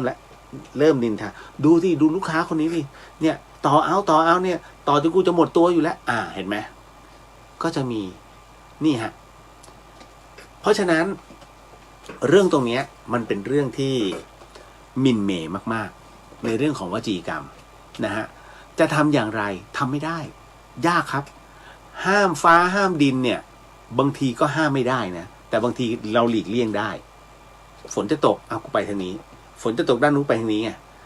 เหมือนกันถ้าคุณจะเจอคนประเภทนี้มันอยู่นี้คุณไปทางนี้ฮะคุณก็จะไม่เจอเขาเรียก เปลี่ยนที่ตัวเราดีกว่าไปเปลี่ยนที่เขาแต่ในเมื่อเปลี่ยนไม่ได้สมมุตินะฮะมันจำเป็นต้องเผชิญหน้าก็ต้องปล่อยคุณอย่าไปคิดมากเลยฮะฟังแค่เป็นหูท่วมลมทำให้คนอื่นเข้าใจผิดแสดงว่าคนอื่นศีลเท่ากับเขาไงนะฮะคนที่เชื่อคนง่ายสำหรับคนที่เป่าหูคุณให้รู้เลยเขาพอกันเป็นคนที่ชอบคำนินทาเหมือนกันเพราะฉะนั้นแน่นอนที่สุดนะฮะไอ้คนรอบข้างไอ้คนเนี้ยเจอเหมือนกันไอ้คนที่เป็นคู่หูในการนินทามันก็โดนเหมือนกันทั้งคู่แหละมันก็หยิบไอ้เรื่องคนนี้ไปนินทาไอ้นี่ก็หยิบไปนินทาเห็นไหมเขาเรียกมันหนีกันไม่รอดบุคคลหมู่เดียวกันยกเว้นว่าเราจะไม่ทำตนให้ไปอยู่ในหมู่นั้นดังนั้นอย่าสนใจฮะวันหนึ่งมันจะต้องอาศัยเวลาความจริงจะปรากฏเหมือนผมฮะผมเนี่ยถูกใส่ร้ายมาตลอดทั้งชีวิตจริงๆนะมันเป็นอะไรที่หลายๆครั้งหลายๆครานะฮะ ที่ถูกมองในแง่ลบเสมอและมันก็แปลกทุกครั้งที่ทั้งหมดทั้งมวลเนี่ยกลับมาเข้าที่มันใช้เวลาแล้วมันใช้เวลานานมาก ผมใช้เวลาถึง3 ปีนะฮะให้บุคคลคนหนึ่งซึ่งไม่เคยกล่าวขอโทษเลยมาพูดขอโทษได้เฮ้ยขอโทษนะที่ย้ายเองมองเองผิดว่ะนะฮะเพิ่งมารู้ว่าไอ้คนนั้นที่มาบอกข้ามันเลวเพิ่งจะรู้แต่ว่าผมโดนกระทำมาระยะเวลา3-4 ปีผมก็ไม่เป็นไรครับพี่ก็ไม่ได้คิดมากโมทนาสาธุถือว่าพี่เปลี่ยนที่ทำงานให้ผมมีประสบการณ์มากขึ้นเยอะมากผมโดนใส่ร้ายมาตลอดทั้งชีวิตในเรื่องของส่วนใหญ่เป็นเรื่องของการทุจริตคืออย่างนี้อันนี้ผมถึงได้บอกว่าผมเกลียดการทุจริตมากๆเวลาผมเห็นแล้วผมรับไม่ได้ เพราะว่ามันเกิดกับตนมันเป็นปมนะคุณแต่เรามองว่าตอนนี้ผมคลายปมตรงนี้เพื่อมองว่ากรรมใครกรรมมันอย่างเช่นผมเป็น announcer ในเรื่องถ้าใครเคยฟังคำโฆษณาเมื่อก่อนเสียงเพราะๆจะเป็นเสียงผมถ้าส่วนใหญ่ลอตเต้เพื่อนคู่ปากอะไรเมื่อก่อนนี้ก็อะไรแกมนี้นะฮะ อย่างเมื่อก่อนมีเพียวแคร์ announcer contest อะไรแบบนี้ก็เป็นเสียงผมคือมันจะเป็นเสียงนุ่มๆหล่อๆอย่างโฆษณาของเท่อุเทนพรหมมินทร์ตั๊กสิริพรหนังจีนบางเรื่องถ้าพี่หนูสิทธิชัยก็ฉี่เคยใช่ไหม เร็วๆนี้ในเครือพีระมิดเมื่อก่อนนี้นะฮะก็เป็นเสียงผมบางส่วนอะไรประมาณนั้นแล้วสมัยก่อนเวลาเราพูด announcer เนี่ยนะฮะ เราจะได้เงินตลอดคือทำงานไม่ถึง5 นาทีคุณได้เงินมาแล้วเกือบ10,000จริงๆนะฮะเป็นการอ่านสปอตแล้วหลังจากนั้นเสร็จปุ๊บถ้าสปอตอย่างชานเมืองเงี้ยเชียงใหม่1,100เขายังเกาหัวเลยแต่กรุงเทพไม่ใช่นะฮะตัวหนึ่ง7,000นะ แล้วคราวนี้พอมันจะจำเป็นจะต้องใช้ two voice คือต้องมีอีกคนหนึ่งมาพูดนะมาพูดด้วยกันต้องใช้เสียงของคริสติน่าไม่ใช่คริสติน่าอากิล่านะต้องคริสติน่าเป็นชาวฟิลิปปินส์ที่อ่านสปอตก็จะต้องจับจ้างเพิ่มขึ้นไอ้ตรงเนี้ยผมถูกใส่ร้ายว่าเขาเรียกกินหัวคิวนะก็คือสมมุติว่าจ้างคริสติน่าเนี่ย 6,000 แต่ให้เขา5,000เรากินไป 1,000 ผมโดนบ่อยมากผมก็เลยบอกว่าเฮ้ยไอ้น้องที่เป็นเอนจิเนียร์นะคอยมิกเสียงจักมึงเป็นพยานให้พี่หน่อยนะพี่ไม่ได้กินหัวคิวนะเว้ยบอกใครบอกพี่กินหัวคิวเนี่ยไอเนี่ยมันเป็นคนบอกแล้วไปบอกนายครับเดี๋ยวผมเป็นพยานให้พี่ เพราะน้องอีกคนนึงเขารู้ว่าผมเป็นคนที่นิสัยยังไงนะแล้วเอาจริงนายเป็นคนหูเบานะไม่มาถามไอ้น้องที่เป็นอินจิเนียร์นะผมว่าโดนไปหลายคนเลยแต่สุดท้ายเนี่ยไอ้ใบที่มันฟ้องตอนหลังเนี่ยหลังจากที่ผมโดนย้ายไปแล้ว3-4 ปีเขาขุดขึ้นมาเนี่ยโอ้โหชื่อไอ้คนนี้ทั้งนั้นเลยแล้วก็ไปถามตัว announcer ด้วยนะถามคริสติน่าว่าตกลงใครที่กินหัวคิวไอ้เรียวหรือไอ้คนนี้เขาก็บอกคนนี้บอกเรียวเหรอเรียวโอเค โอ้ผมนี่น้ำตาแทบร่วงพอเจอคนยืนยันให้แบบเรียวโอเคเรียว เฮ้ยขอบคุณมากขอบคุณมากผมเจอมาบ่อยแล้วเรื่องนี้นั่นน่ะทำให้ผมแอนตี้เรื่องของการคอร์รัปชันอย่างรุนแรงแล้วพอมาเรื่องของการทำบุญเนี่ยผมก็แอนตี้นะฮะบางคนบอกว่าช่วยแต่ผมบอกว่าผมจะช่วยตรงนี้บอกไม่เป็นไรผมออกให้แต่พอเอาเข้าจริงไปพูดว่าเฮ้ยพี่เลียวให้ผมออกอ้าวอย่างนี้ผมก็หมาเลยฮะผมก็เลยต้องปล่อยเห็นไหมทุกคนโดนเหมือนกันหมดเพียงแต่ว่าเราต้องปล่อยให้ตัวกรรมไปทำหน้าที่เพราะฉะนั้นอยู่นิ่งๆฮะมันจะทำหน้าที่คุณไม่ต้องทำอะไรเลยเรื่องราวเหล่านี้เดี๋ยวกรรมมันจะทำงานของเขาเองนะฮะเก็ตเนาะในเรื่องของการถูกใส่ร้ายป้ายสีวจีกรรมเป็นหลักฮะคือกรรมเนี่ยมันจะทำให้ชีวิตของเขาไม่รุ่งเรืองแล้วชีวิตจะติดขัดไม่เจริญนะฮะคนพวกนี้ไม่เจริญแล้วจะถูกดูแคลนกันเองเป็นคนที่ถูกระแวงตลอดเวลานะฮะแล้วจะกลบเกลื่อนด้วยการเอาเรื่องใหม่ของคนใหม่เอาไปนินทาใหม่โดยกลบเกลื่อนเรื่องของตัวเองและคนเก่าที่เคยไม่จริงมาแล้วมันจะเป็นอย่างนี้ตลอดและจะเป็นอย่างนี้ตลอดเป็นลูปวนตลอดทั้งชีวิตฮะสำหรับคนที่ชอบมุสาทางด้านวจีกรรมนะมันจะเป็นลูปของชีวิตยากครับเจริญยากนะฮะอันนี้บอกไว้เลยเพราะฉะนั้นกรรมยุติธรรมเสมอนะฮะเจลาบอกถ้าเลือกวัดมั่นใจว่าวัดนี้เคร่งครัดในพระวินัยนำสังฆทานไปถวายเป็นพระรูปไหนก็ได้เป็นเจาะจงไหมฮะรูปไหนก็ได้ถือว่าไม่เจาะจงฮะได้ครับโมทนาสาธุนะฮะหมดแล้วเป๊ะตีหนึ่งแต่ว่ามันเนอะ อยากต่อเวลาแต่ท่านไม่ต่อให้ หมดเวลาแล้วเดี๋ยวไว้เจอกันวันจันทร์หลังจากที่ผมถวายพระสังฆทานกับพระอาจารย์เสน่ห์กับพระอาจารย์หน่วยผมเฉลยชื่อแล้วนะฮะทั้งสองรูปเป็นพระปฏิบัตินะครับของวัดไฟหินนะฮะมีกันไม่เท่าไหร่นะครับแล้วก็ท่านจะไม่ค่อยรับนิมนต์แต่ผมก็บอกวัตถุประสงค์ไปแล้วว่านิดนึงนะฮะสำหรับครูบาอาจารย์ก็คือหลวงพี่ภัสกรเพราะท่านเป็นศิษย์อาจารย์เดียวกันนะฮะท่านก็สงเคราะห์ให้นะครับพระอาจารย์มหาอำนวยกับพระอาจารย์มหาเสน่ห์คัมภีรปัญโยนะฮะก็ถือว่าโมทนาร่วมกันใครที่อยากจะร่วมบุญกับผมก็นั่นแหละไม่บอก แต่ถ้าส่งมาแล้วช่วยส่งสลิปให้ด้วยเพราะว่าผมต้องเขียนทั้งหมดเนี่ยลงไปนะฮะให้กับท่านได้เห็นด้วยนะสาธุรับบุญแล้วก็รับพรพร้อมๆกันฮะสาธุสาธุสาธุสิ่งหนึ่งสิ่งใดที่ผิดพลาดพลั้งไปต้องขออโหสิกรรมณที่นี้ไม่ได้ตั้งใจหรือมีเจตนาก็ขอมอบและขอถวายอานิสงส์ผลบุญในค่ำคืนนี้ถวายแด่องค์สมเด็จพระสัมมาสัมพุทธเจ้าทุกทูลพระปัจเจกพุทธเจ้าทุกๆพระองค์พระธรรมเจ้าทุกๆพระองค์พระอริยสังฆเจ้าทุกๆพระองค์พระอสิติมหาสาวกเจ้าทุกๆพระองค์รวมไปถึงพ่อแม่ครูบาอาจารย์ทวยเทพเทวดาทั้งหลายสรรพสัตว์สรรพวิญญาณทั้งหลายรวมถึงสรรพเจ้ากรรมนายเวรทั้งหลายของข้าพเจ้าแล้วก็ของผู้ที่รับฟังทั้งหมดทั้งมวลแล้วก็ผู้ที่ล่วงลับทั้งหมดทั้งมวลก็ขอให้ได้รับส่งผลบุญในค่ำคืนนี้ด้วยเช่นกันครับขอมอบส่งผลบุญในค่ำคืนนี้ให้กับผู้ฟังที่ฟังทาง FM 104.5 เมกะเฮิรตซ์จังหวัดเชียงใหม่รวมถึงจังหวัดใกล้เคียงขอให้ได้รับส่งผลบุญในค่ำคืนนี้ด้วยเช่นกันขอมอบส่งผลบุญในค่ำคืนนี้ให้กับคุณผู้ฟังที่ฟังในช่อง YouTube วัดไฟหินเชียงใหม่รวมถึงในช่องของ Facebook ของวัดไฟหินทุกๆช่องทางก็ขอให้ได้รับส่งผลบุญในค่ำคืนนี้ด้วยเช่นกันนะฮะก็ขอทุกท่านนะฮะร่วมโมทนาให้กับอันนี้เดี๋ยวไปกรวดน้ำเองนะแต่ว่าผมขอส่งอันนี้ส่งให้กับสรรพสัตว์สรรพวิญญาณนะฮะขอมอบส่งผลบุญในค่ำคืนนี้ถวายแด่หลวงพี่ภัสกรเลยครับสาธุสาธุสาธุเอาละฮะ เทวดารับพรสัมภเวสีรับพรสาธุสัพพโรกาวินิมุตโตสัพพสันตาปวาจิตโตสัพพเวรมติกันโตนิปุตโตสัพปิติโยวิวันชันตุสัพพโรโกวินาสตุมาเตภวะวันตารายโยสุขีทีคายุโกภวะอภิวาทนาสีริสานิจังวุฒาปัจจายโนจัตตารโอธรรมาวัฏันติอายุวันโนสุขขังพระลังนิพพานังปรมังสุขขังสาธุสาธุสาธุ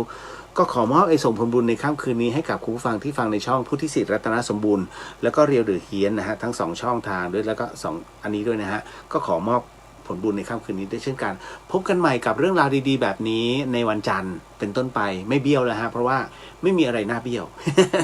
ก็อยู่ที่เชียงใหม่ประจำการอยู่ตรงนี้นะฮะจนกว่าจะเดินทาง นะอันนั้นค่อยว่ากันนะเจอกันวัน